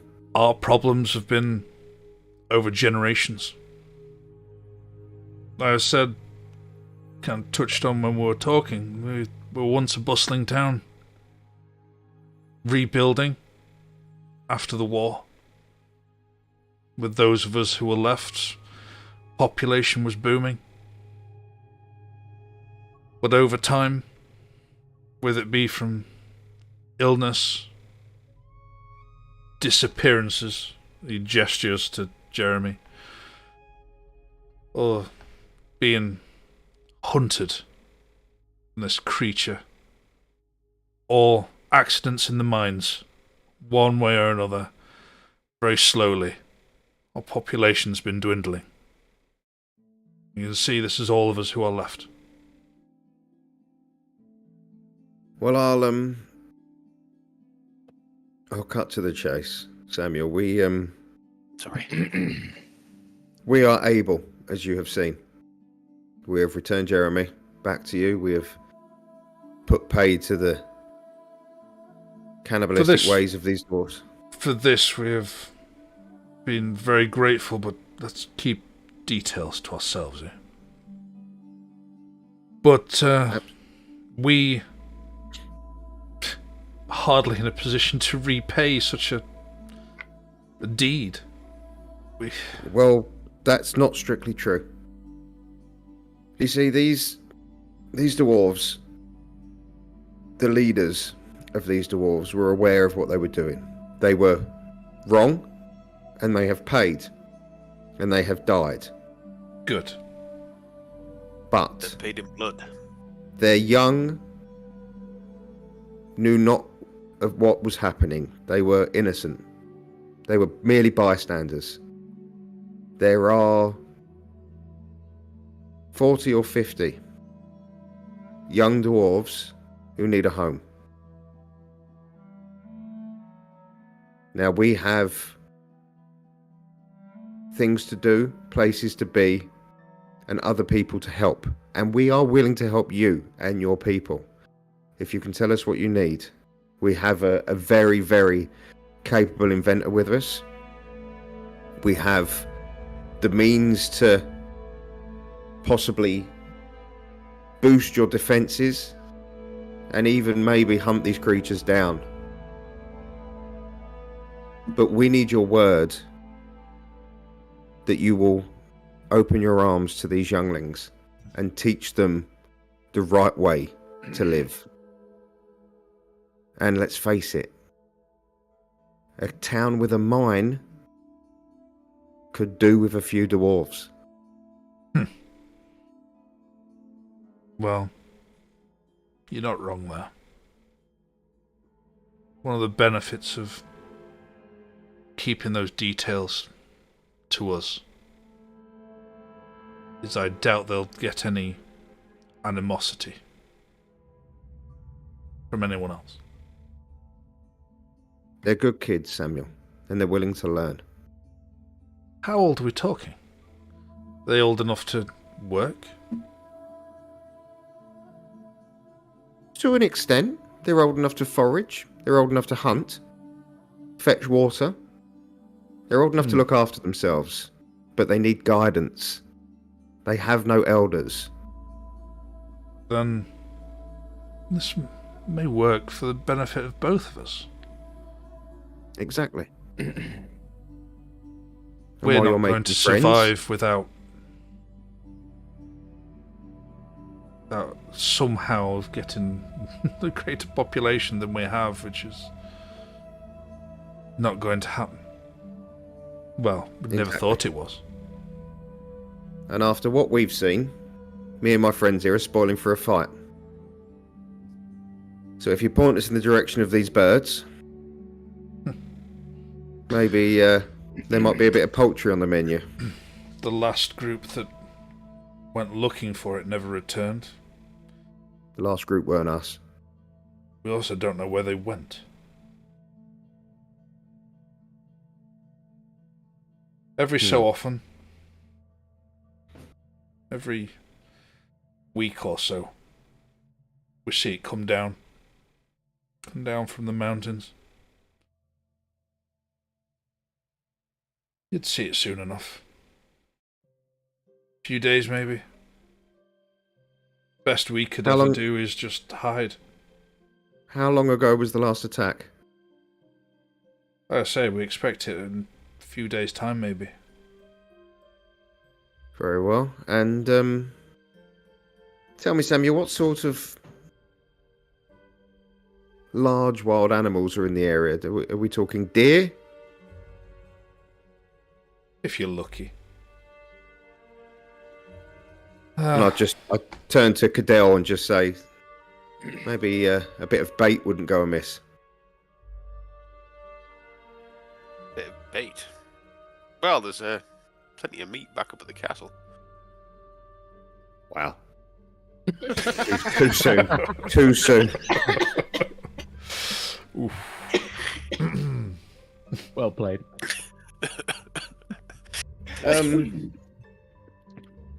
Right.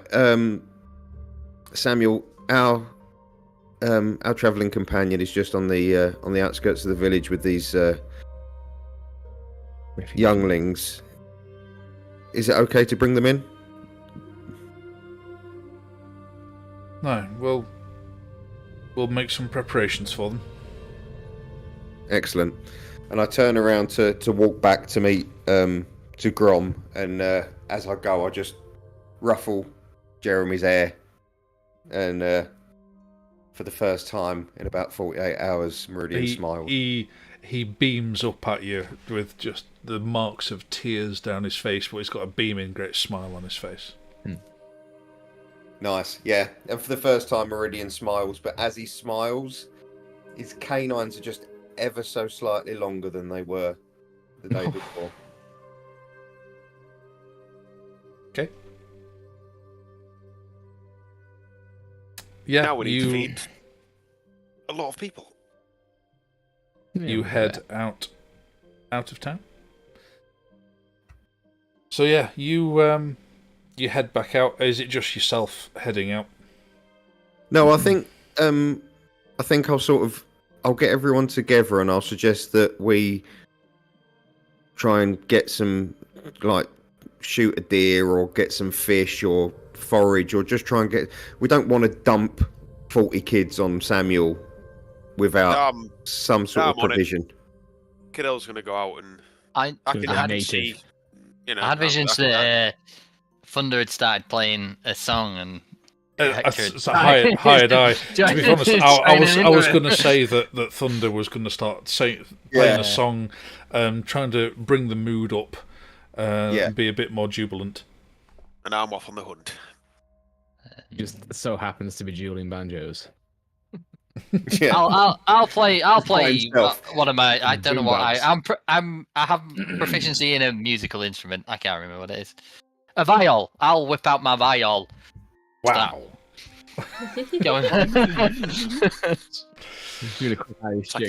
Irish folk festival. Make a performance check, please.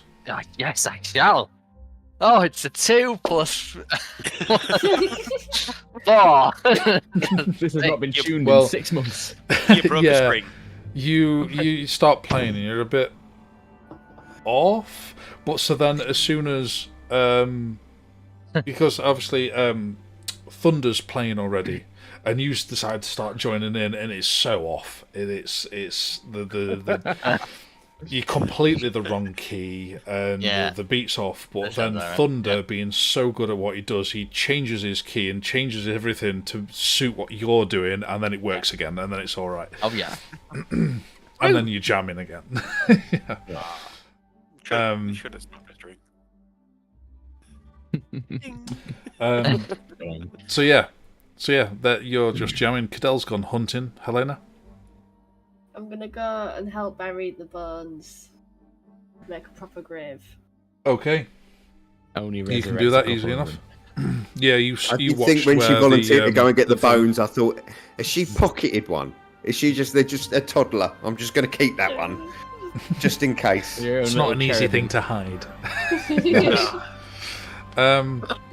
You can easily follow where the people were carrying these sacks out to, and follow them to a point in the town, where there was clearly a ritual site of such. I was going to say ancient burial site, but it's putting too much gravitas on the. It's a site long standing in use where they would bury their dead. So yeah, and then Meridian heads out of town. I'm going to go out, to meet Grom. And as I get to the outskirts, obviously he's there entertaining these kids and more than entertaining. No. We spoke about ballistas earlier, and I suggested some defense. So I've got them in a ring. I am explaining the finer points of the mechanics of how a crossbow works and how to scale it up. I'm pointing which ones are going to be helping with which bits, and they're all getting a slow education.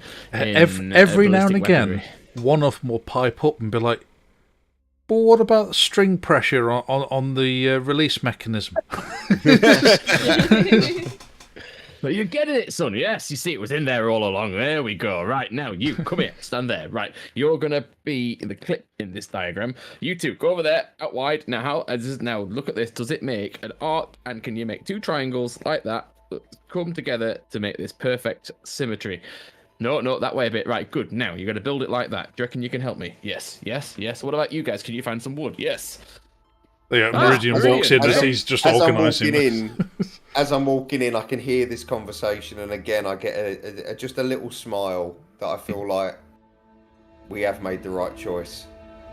And I'm going to walk up to Grom, and I'm going to put my hand on his shoulder, and I'm going to say,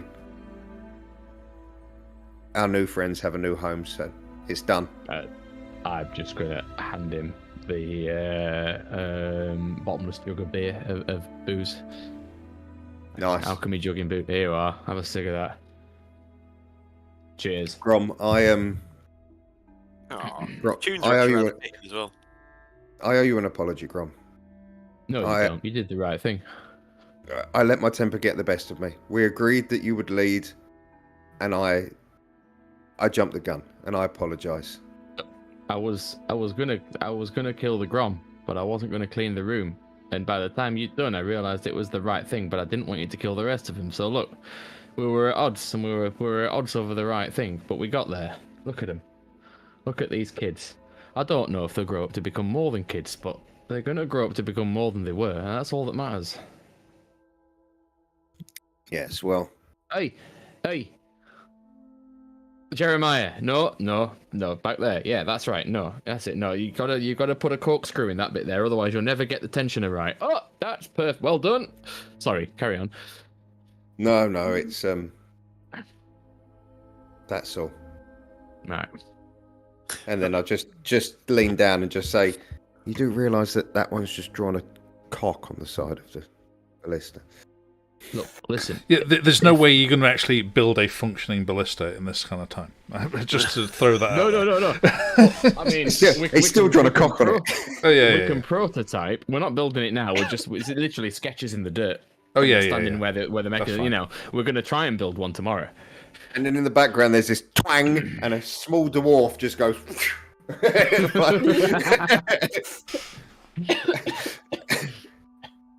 Let's try with a rock first. Yeah. No. You got to put yourself through it first. Don't trust a rock. If you can't live it, you don't know. I thought you can't toss a dwarf. So yeah, I'll explain to Grom. It's being catapulted. Shooting a dwarf. I'll explain to Grom what the conversation was with Samuel, and that I've said that we will do our best to help them out. They've agreed to keep the kids, and I've sort of agreed that we will do our best to kill whatever these giant bird things are. And also, Grom, I mean, you're from this area originally. What could these giant birds be? I was about to ask the DM just that. With my family's verbal history of the region, what is it likely to be that ventures down from the mountain only once a week to feed? You wouldn't know names as such. You were just told, but obviously with that there were these dangers which you knew of, but the details of which were not so. There was a long, rich history to pass down and teach you. The dangers of a long-lost land you were unlikely to ever return to was not high on the priority of it telling you. Yeah, that's fair. I don't know. Look, it could be. There was all sorts. There's a reason we built the underpass from Tomsild down to towns on both sides of the mountain. Now, I don't know what it was that will be troubling people, but I know that it's not safe to traverse above ground if you can. You know, these are unpopulated mountains, especially now. I mean, we held some sway over them many, many years ago, but as it stands right now, there's been untouched for years. This is a precarious place to build a civilization. Well, Samuel thinks that, judging by the visits they've had in the past, that we're probably due another one within the next few days. So my thinking was, if we know the rough idea of where they're coming from, if we get some deer, goat, cow, some sort of food... A trap, exactly. Now, in a few days, what's the chances of you being able to knock something up? Well, a trap, it's no problem. But I mean, like, offensive weaponry is what we need. Yeah, but if we can clip its wings, we're halfway there. Yeah. Have you any magic that can hold such a creature in place? Any magic that could contain it? I can turn the prick into a sheep if I need to. Well, I mean, that's be as that as it may, but I mean, what we've seen there is when the sheep dies, it's less than ideal. Except you could bury it underground for an hour, I suppose. Anyway, no, we could do something. Look, I've got my team. Come on, kids. Hey, how do you want to catch a bird? Bird? Yeah. Fucking bird. Right. Alright, yeah, massive, bigger than house. Oh. Bigger than that house, points to the biggest house. At which point, then one of the guys was like, one of the older of your group, looking at the picture, and I was like, "Oh, it'll need to be a lot bigger than this, then."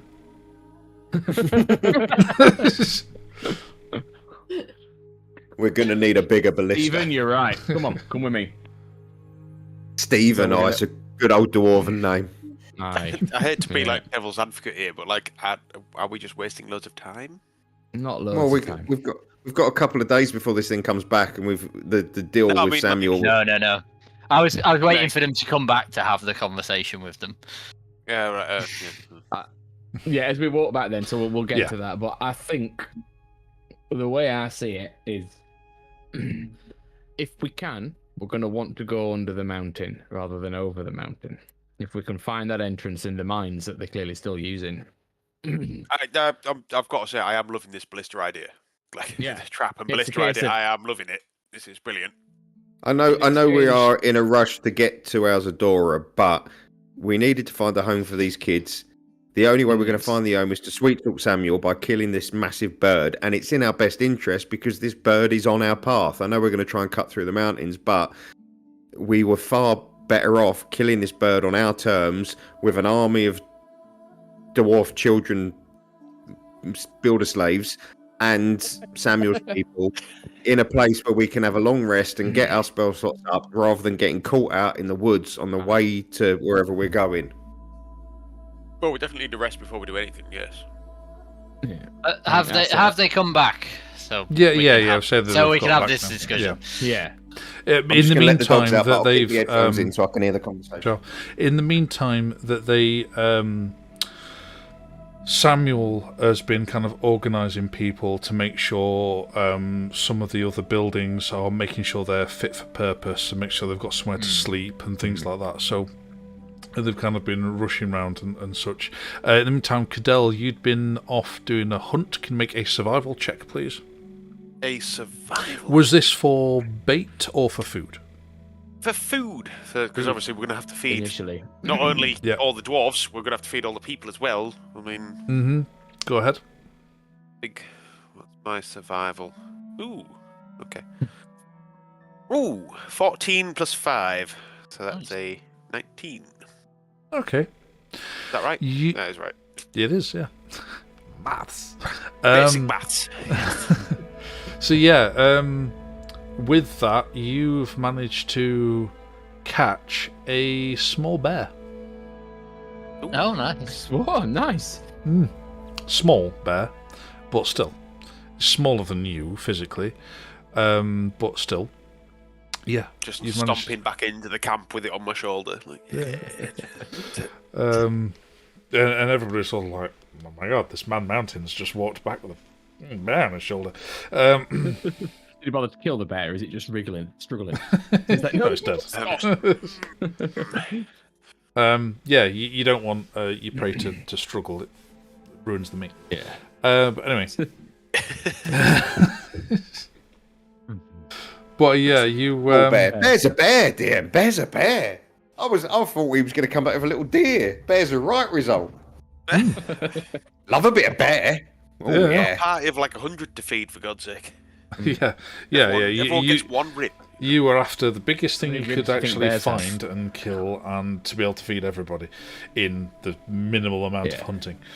So yeah, you managed to get back, and Cadell is starting to organise the preparations of this bear when the Man make fire.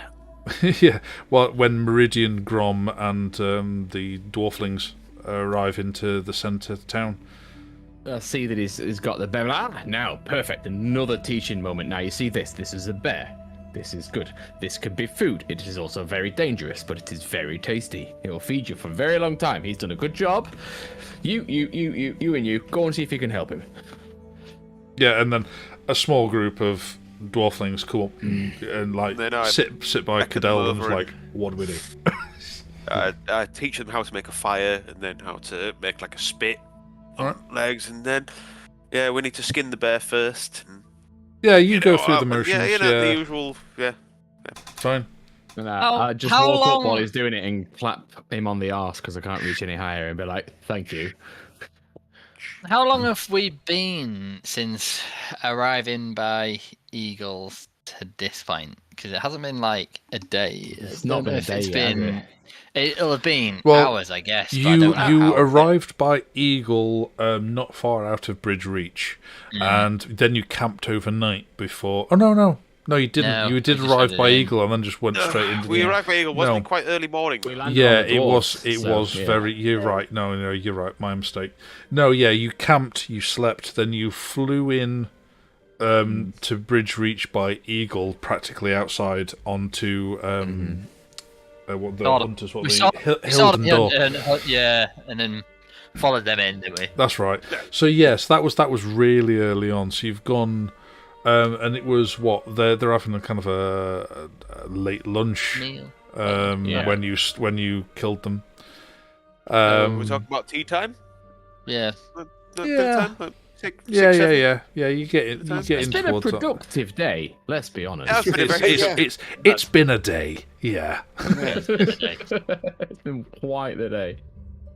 I'm So, teaching yes. kids how to barbecue. I'm happy. Yeah.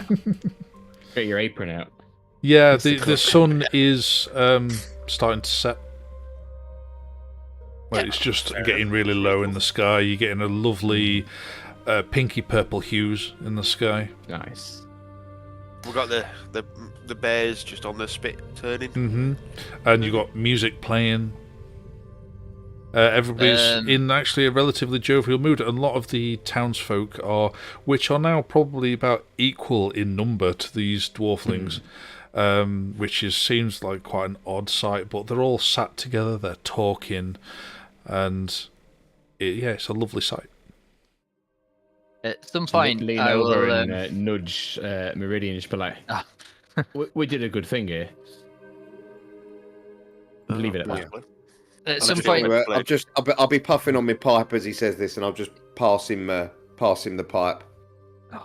Have a bang on that. Gandalf will. Is this one of Binmeyer's It's pipes? good stuff. Was this one of Binmeyer's pipes? Because he was selling pipes where it's magical, so you could actually make shapes of anything you want out of it. Yes, he was. I might have, because I know I bought a mascot, didn't I? I bought a load of shit from him, but I'm not sure I bought. You did buy a whole bunch of all sorts. Yeah. We can say you did. That's fine. At some point in the evening, if you're not thinking about it, it's just subconscious. So I'll approach Meridian and ask him. Meridian, have you I've got have such you a pile used of stuff on this table. your scrying or whatever it is, that thing you do today? Have you tried looking in on? Good point. Well, bleed him. See where we're at. God, you know, I know all the shit's gone on, but we're still on a timeline here. I know there's a big reunion happened, and yeah, I'll pull it out. We've got to keep moving. This has been a good day. Is there anyone else who? I mean, you've not succeeded on Lee Turn yet, have you?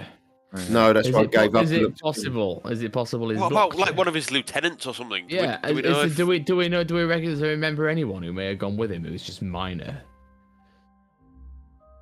Like, Well, he left. His receptionist or something. He left my dad's replacement. He left him in Angel Run, didn't he? Because we bumped into him. Yeah. I'd say try him. I think. I know who. Right.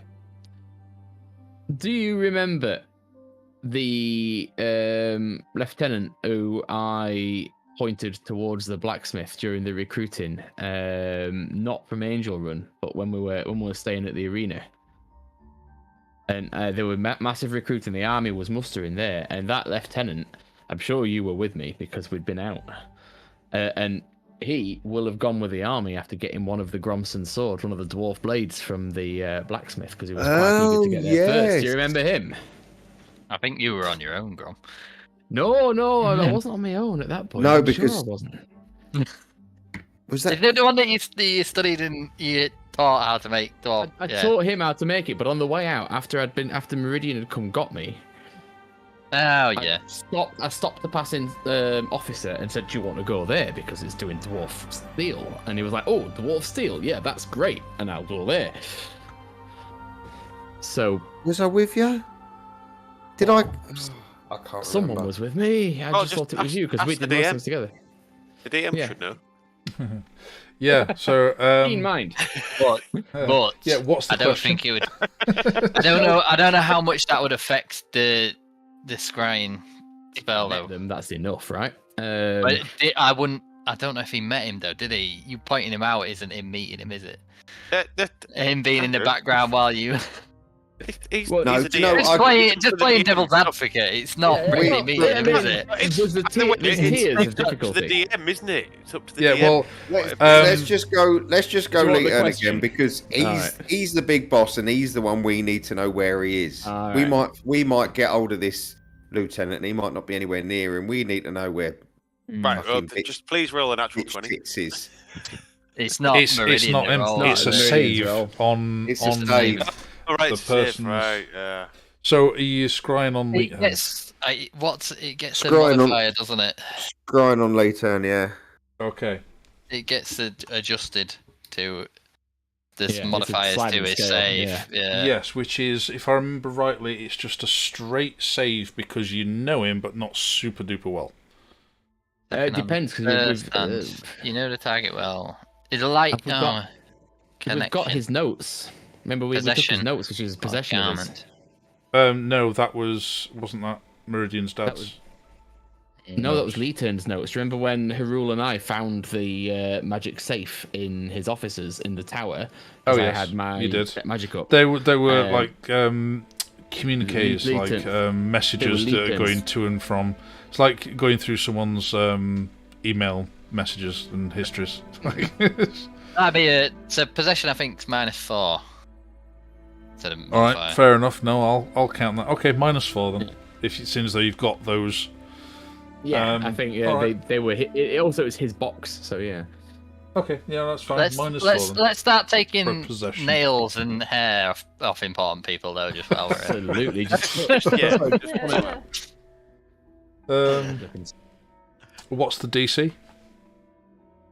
Oh, I can't remember. Bloody Is it hell. on the crystal It's on the ball item. itself? Yeah, it's on the. Yeah. Inventory. I've still got it in mind as well. DC 17. Okay.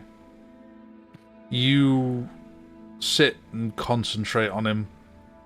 And your mind tries to go out, and it hits a brick wall. You fail. Piss. What does he say? Keep saving it. Or he's Um, immune and Tom's rolling the dice to fuck with us. yeah, I was But, just you thinking. know. You won't know. You don't know. Never. Unless you keep, So what's- keep what's- trying. what's One DC? day, maybe. 17. 17 DC, 17. -4. So he's got. And you also had a roll. -4. So But he could have a plus like 9. So yeah, you yeah, know. good point. Yeah, good point. Where is -4. the yeah. orb of scry leprosy? yeah, he could have a save of like +9. So -4 for me could be +5 anyway. So yeah. But anyway, So he rolled a It 15. failed. Beat so a that's 20. to beat a 17, he could maybe only be having to roll like a 12. Yeah. Yeah. So yeah. and Well, so- it doesn't matter. I bloody Yeah, missed yeah, anyway, didn't I? Yeah. Again. Yeah. for today, Oh, you can always try again in the morning. That we can. Anyway, so we're staying Is here tonight. Well, blatantly. I mean, Yeah. I'm cooking a goddamn bear, mate. We're not leaving this to go to waste. but we need to head out first thing. We do. We gotta We do are all some- we are all aware of this, are we not?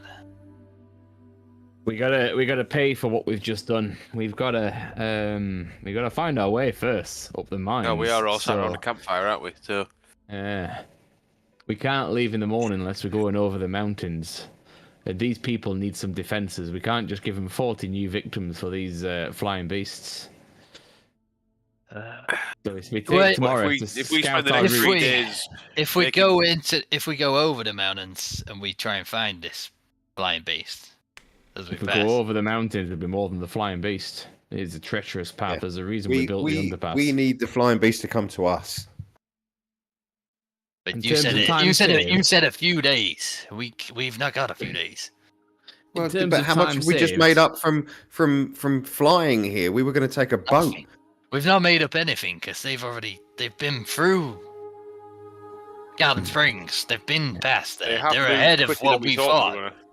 were. Listen, in terms of time saved, we can walk over the mountains and take several days, or we could go up it in 1, maybe 2, by going underneath. And that's marvellous. That buys us time. But we need to find that entrance, and I think that should be something that I'll give you instructions on how to do tomorrow, whilst we build some ballistas to help protect this town.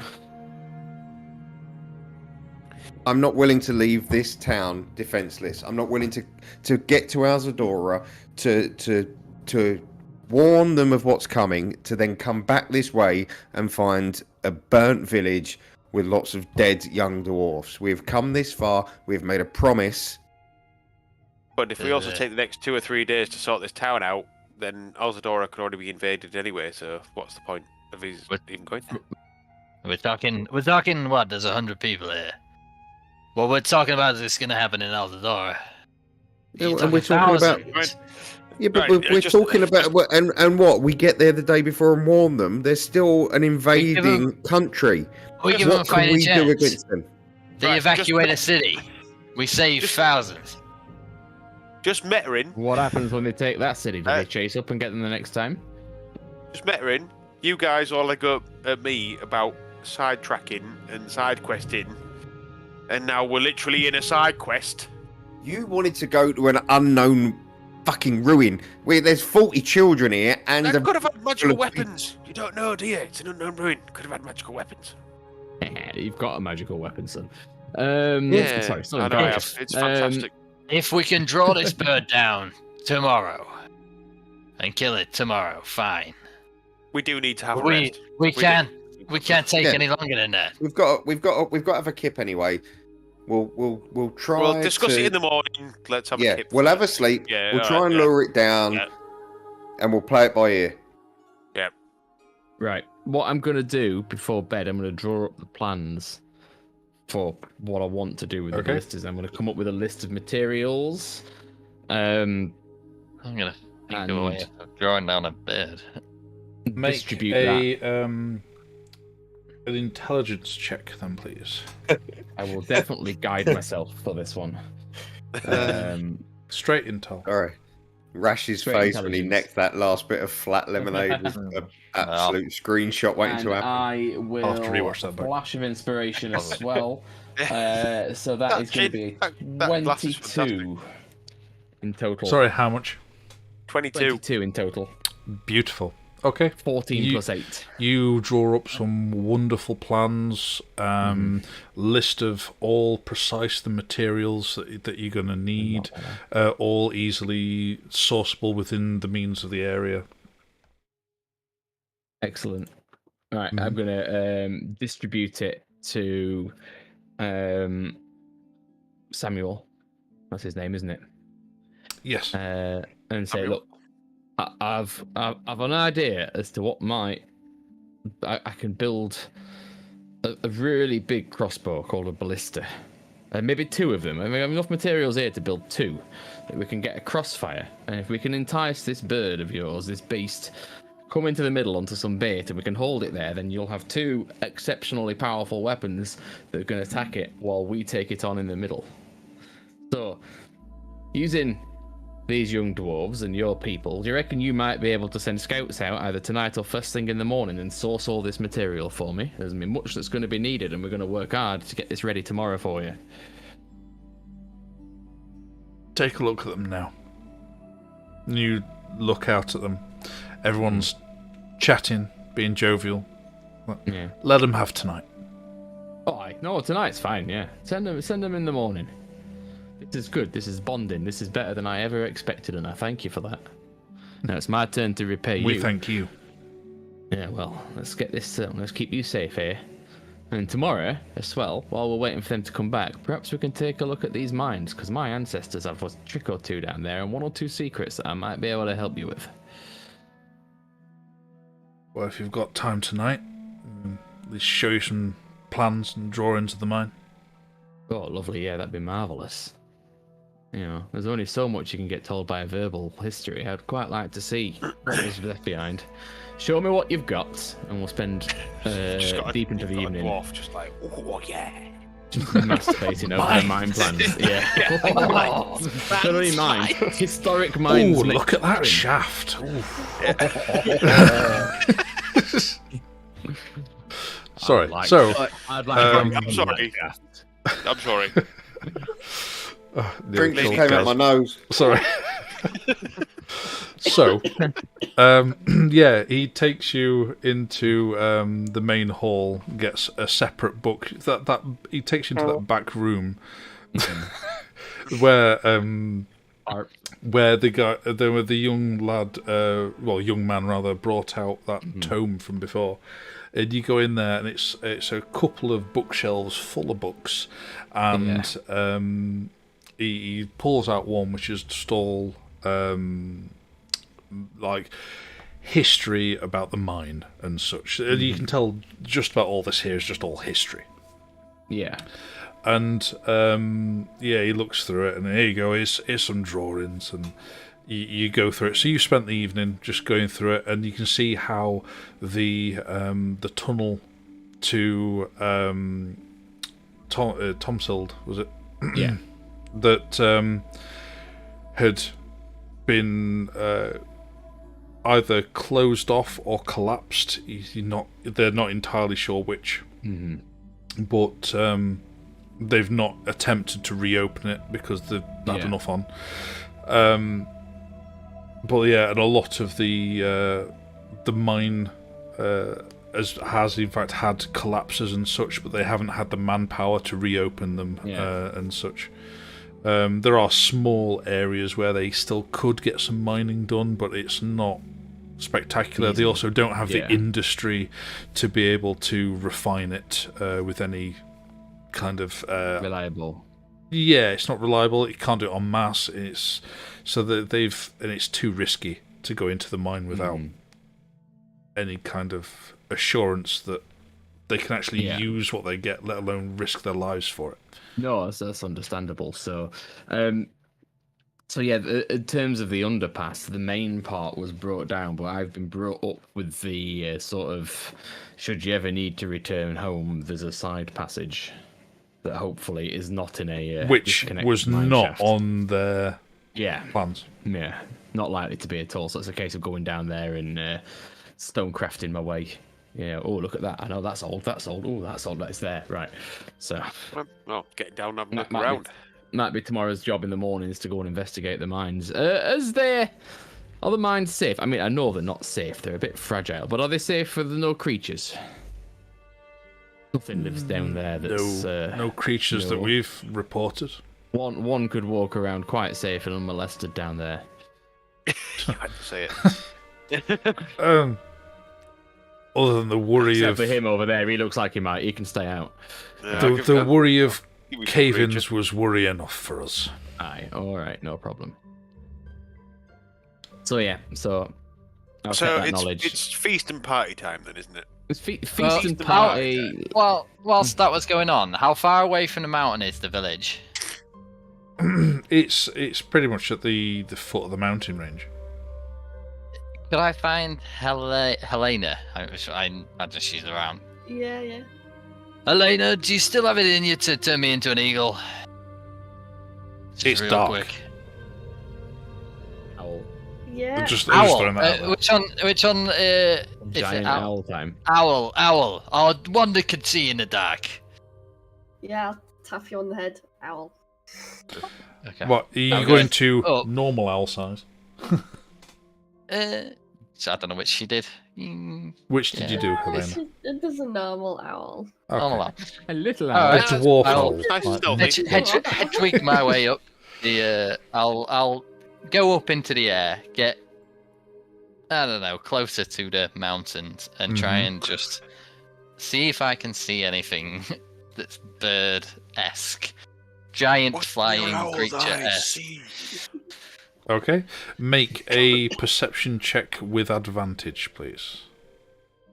Oh, what is its perception? I assume I use it. Meridian should know. You've used an owl form. Oh, I had them all written down. It's good. Hang on. Is it always like +6 or something? Perception. I've rolled three a on perception. That's 3. Yeah. So I rolled a 16 plus 3. So 19. Dark vision 120 feet. No. That's... 120 feet, but you probably... Advantage on perception checks. That's why I said you got it with advantage. Yeah. So yeah, you fly up, and how far are you going, basically? Once we get quite close to the mountaintops. To the tops? Jesus. Yeah, well, That's a long way. These mountains are How long would it huge. take me to get up? Yeah, fly 60 feet. Yeah, it'd take you probably Half the night? More than the spell's worth. So I've only got an hour, so I'd fly You've up. only got an hour, so you'll fly half an hour out 25. and then half an hour back. Yeah. So I get to half an hour. Yeah, so I fly up to half an hour's worth, and then knowing that, I'd be like, yeah, you start flying up the mountain, and At which knowing point Cadell's that. keeping an eye on him. All right, yeah, you can. And somehow you accidentally get a white line painted on your back, and then the giant monster sees you and Pepe Le Pew style spends the rest of the episode trying to shag you. Yeah, you don't see much of anything, to be honest. You are heading up into the mountain range. As much as you've got dark vision, you don't go into the range proper. Not with just half an hour of flight. You start. It's clearly you are on. That's If you were one to big-ass land mountain. there, yeah. If you were to land there, that's like 18,000 feet worth of flying. Yeah, like half an hour of flying straight up. At 60, Well, yeah, I mean, 60 feet a it's- second. Big mountain. Yeah, 60 feet. it's a massive mountain range. It really Yeah. is huge. Yeah, that's a big mountain. That's a And big pack. Just scared the shit out of me. I thought there was something, but no. That's fine. This place of beast pounces on you. We've got a tail. Yeah, and you look around at these mountains around you, and yeah, it is spectacular. You could only assume that any kind of beasts to survive and prey on this mountain range and be top of the food chain must be spectacularly large and powerful. Okay. It's Head absolute back beast. down. Yeah. It's got to be some sort of like giant eagle or like. Yeah. It's a fucking beast. Yeah. How far off the top? So I reckon I've got with half an hour flying. Just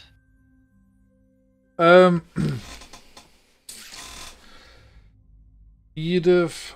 Well, I say. Yeah, I mean, there's still a bit of a way to go, but yeah. you're well over halfway up. I mean, it's you're getting still a towards big- that. I mean, it was starting to get snowy up there. Yeah. That is yeah. still a big fucking mountain. Yeah, Yeah. it's a proper snow-capped mountain. Yeah, I mean, it is. like if you're doing 30 minutes of flying straight up, like 30 minutes. Yeah, that's 18,000 It's not feet. straight up either. Everest, It's not Everest straight up, is it's Everest is diagonal. 29,000 feet. Just It's to a big throw it into. fucking mountain. So, yeah, so I'm over halfway. But Yeah. that's more just for like if for the thoughts of how we've crossed to get to this point. Is it viable to go Well, over?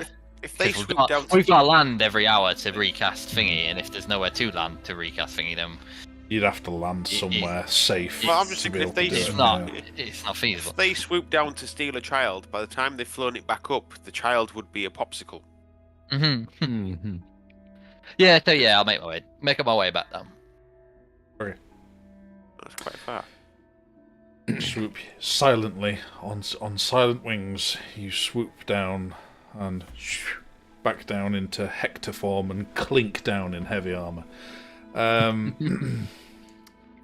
Here, and then rejoin the drink and festivities. and the talk and chatter, and some of the talk through the night is fairly somber, and some of the talk is very jubilant of a hope for their town to survive and for their own survival as a people, even if that people is some sort of amalgamation of dwarf and human. Regardless, overall, it is a cheerful gathering. And you go on to the end of the night, and the night comes. You have a decent night's sleep. Those who ever drank more than they probably should. All apart from Cadell, no matter how much he drinks, he will get up bright and early, military training. Yeah. And yeah, Cadell gets up bright and early, and Cadell finds that the town is up, and it's bustling. It's people are going about their business. Is that a long rest for everyone? It is a long rest for everybody. Click that long rest button. Lovely. Yeah, people are going about their business, and you can see Samuel kind of orchestrating things from the town square. He's got some sort of parchment in his hands, and he's pointing at it and talking to someone and sending them off. Yeah, he's clearly organising something. And everybody else is either up or stirring or whatever you want to be doing. Can I walk up to Sam? I'm going to be... I mean, Meridian hit it hard last night. So Meridian's a little bit worse for wear. He's got a the bit hood groggy. up. Can I walk up to Samuel? Samuel, anything you can tell us about these birds? Anything at all? Any minor detail could be the difference between success or death, basically. Oh, Is there anything you can tell me about them? I'm very sorry, but I'm going to have to go to the loo. I'm sorry. Weak bladder. He goes through explaining kind of a general description to you. I mean, they have, approximate wingspan, and the fact that their wings are kind of the colour of the feathers, the fact that it's got massive, big long talons. It does very much sound like some sort of big bird of prey. A massive bird of prey, but the way he describes some of its behaviour tends to indicate some level of intelligence.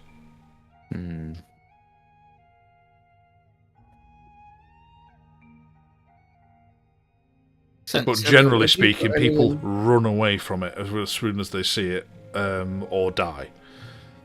Yes, fair. Samuel, do you...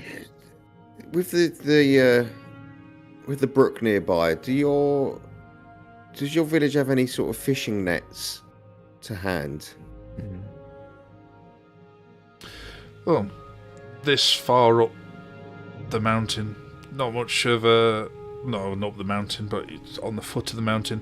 It's not nearly fishing nets as such. The river's not that big at this kind of point. They might fish with a few spears or with some fishing traps, not with some nets as such. Do they have a forge here? Yeah, they do. Okay. It's not spectacular. No, it might not be big enough for what I was thinking. Can I pull out the orb of scrylepathy? You can. That's about to come find you, China. Ask you. And scry on the bird. Like, do it again. Can I? Could I scry on the bird? I didn't even think of that. No. Can I? About it, couldn't you? No. Can I give old Binmire a call? They get like plus if you don't really know them. Change the stats I've got up. Hang on.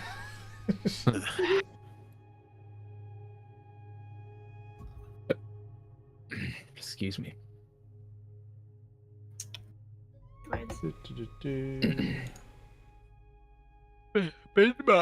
That's a bold call. A master DM. It's not a bad idea, though. I mean, a level 20 retired adventurer.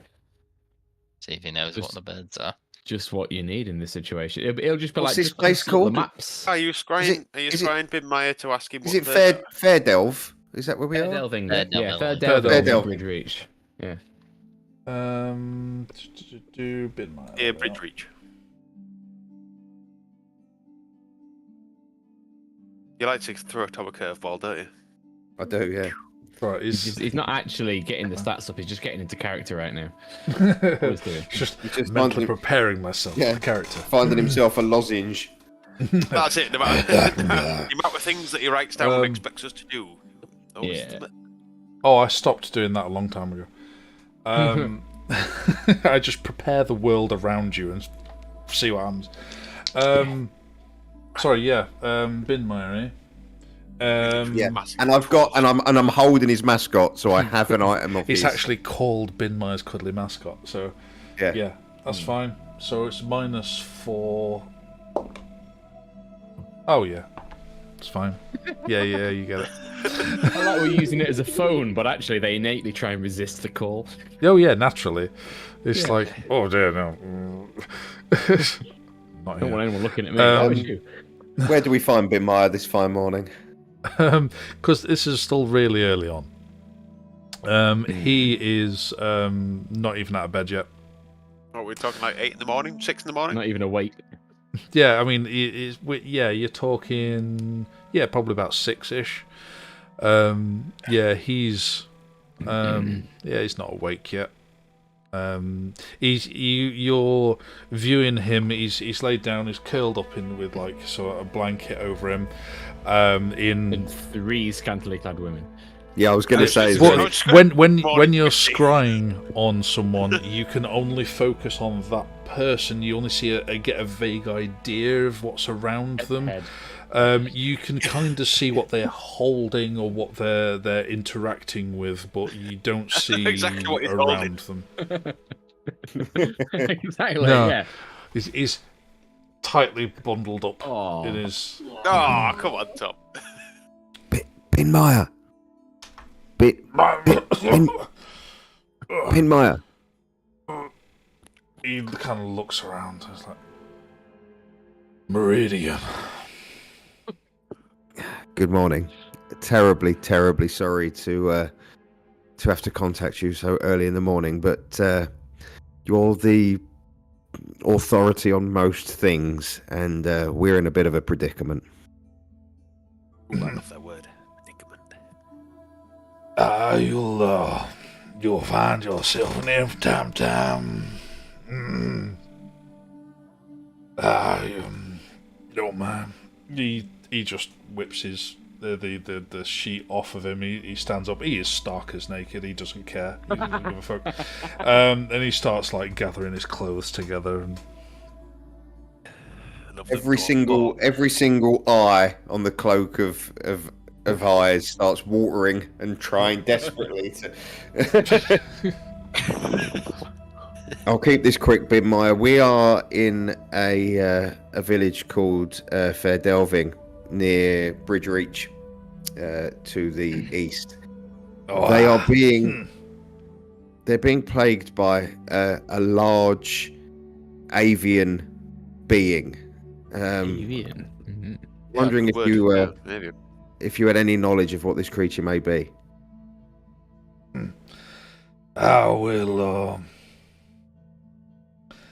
I've been there, alright. But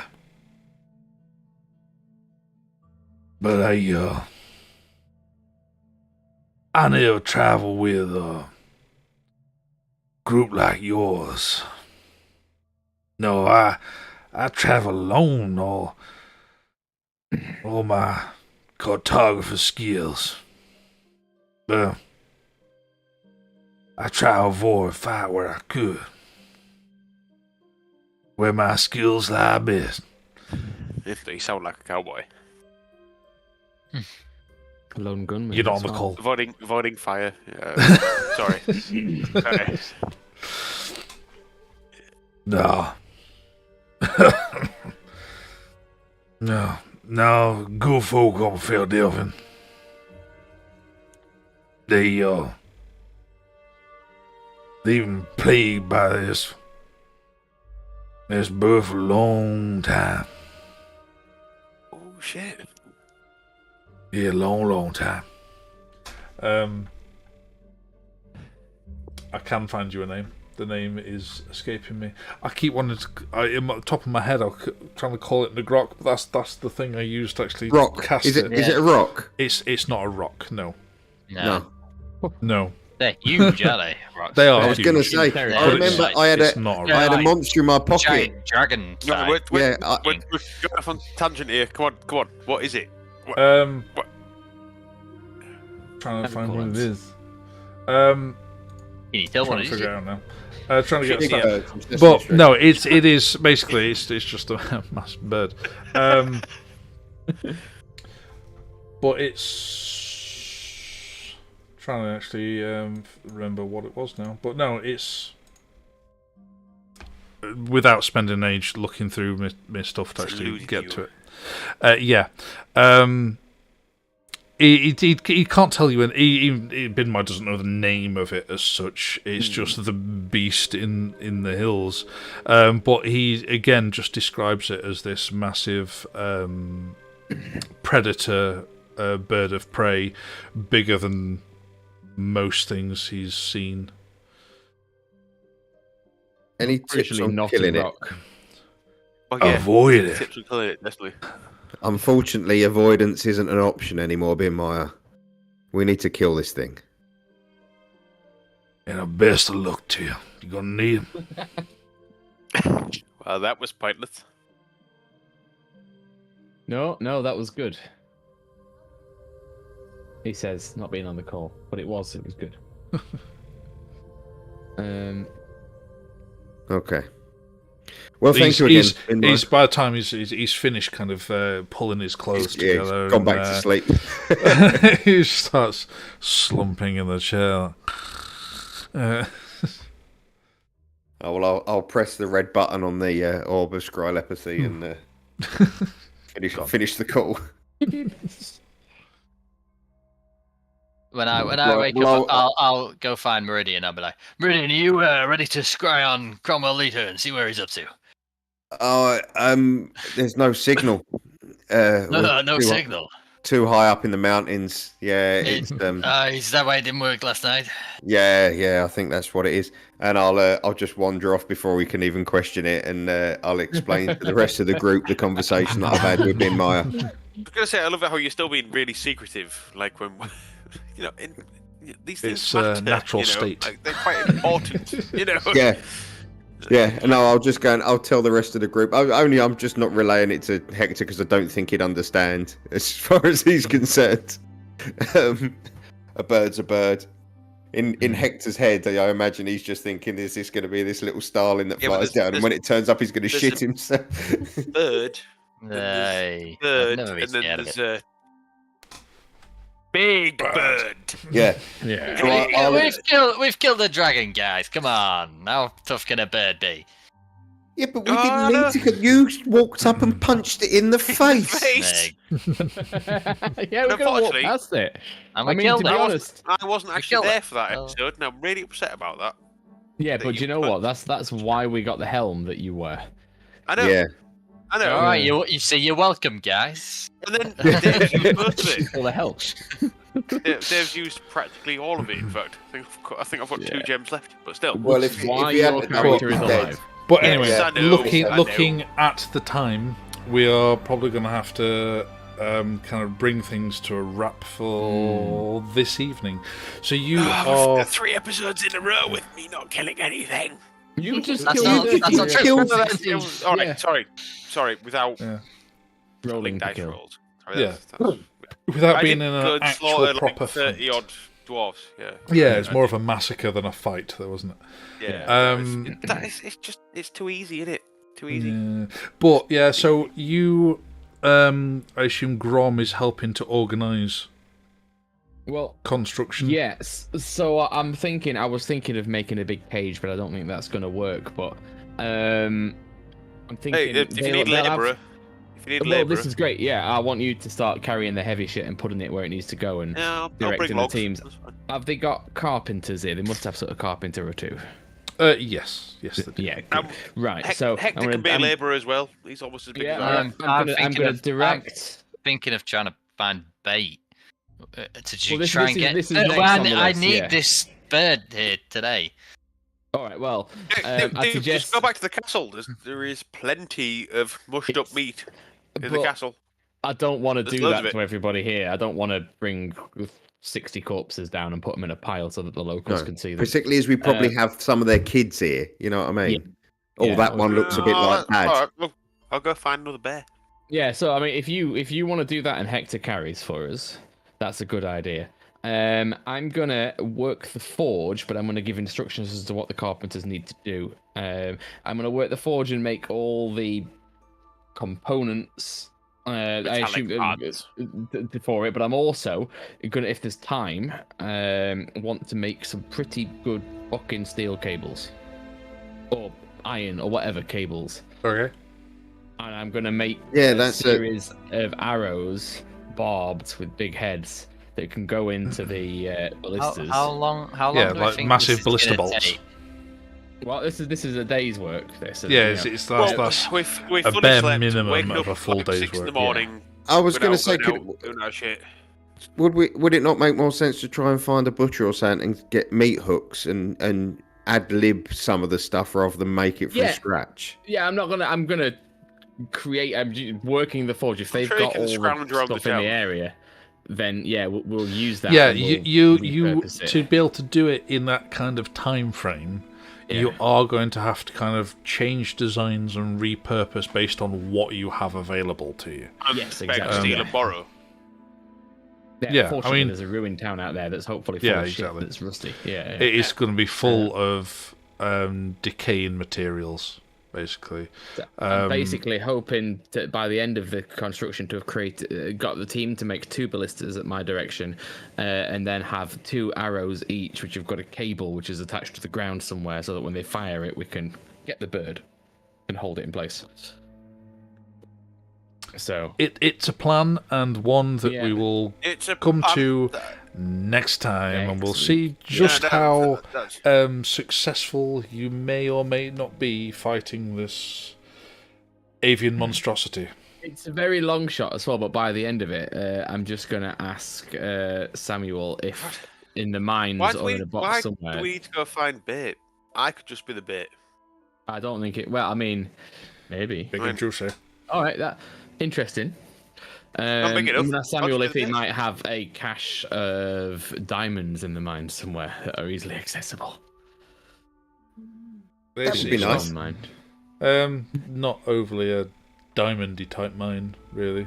No, chilling on a box of diamonds. Yeah, in this ruined city, in poverty. In a barter economy, a box of diamonds might as well be marbles, you know. I was just hoping there may have been some lying around, because then I'll set my spells accordingly. Because at some point, one of us is going to die. Yeah. Well, not. You mention it, and they were like, "We'll see what we can do." And we'll come to it next time. Just remind me, or I might well forget. So until next time, so catch us again in another 2 weeks' time, where we see if this plan actually works. It's D&D. When does it ever? But we'll find out. So catch us again next time. At least you want to die on my own time. Yeah, just stand there being bait, going, "Come on, I'm not yet." So next time, take care. Kill me. See you later, guys.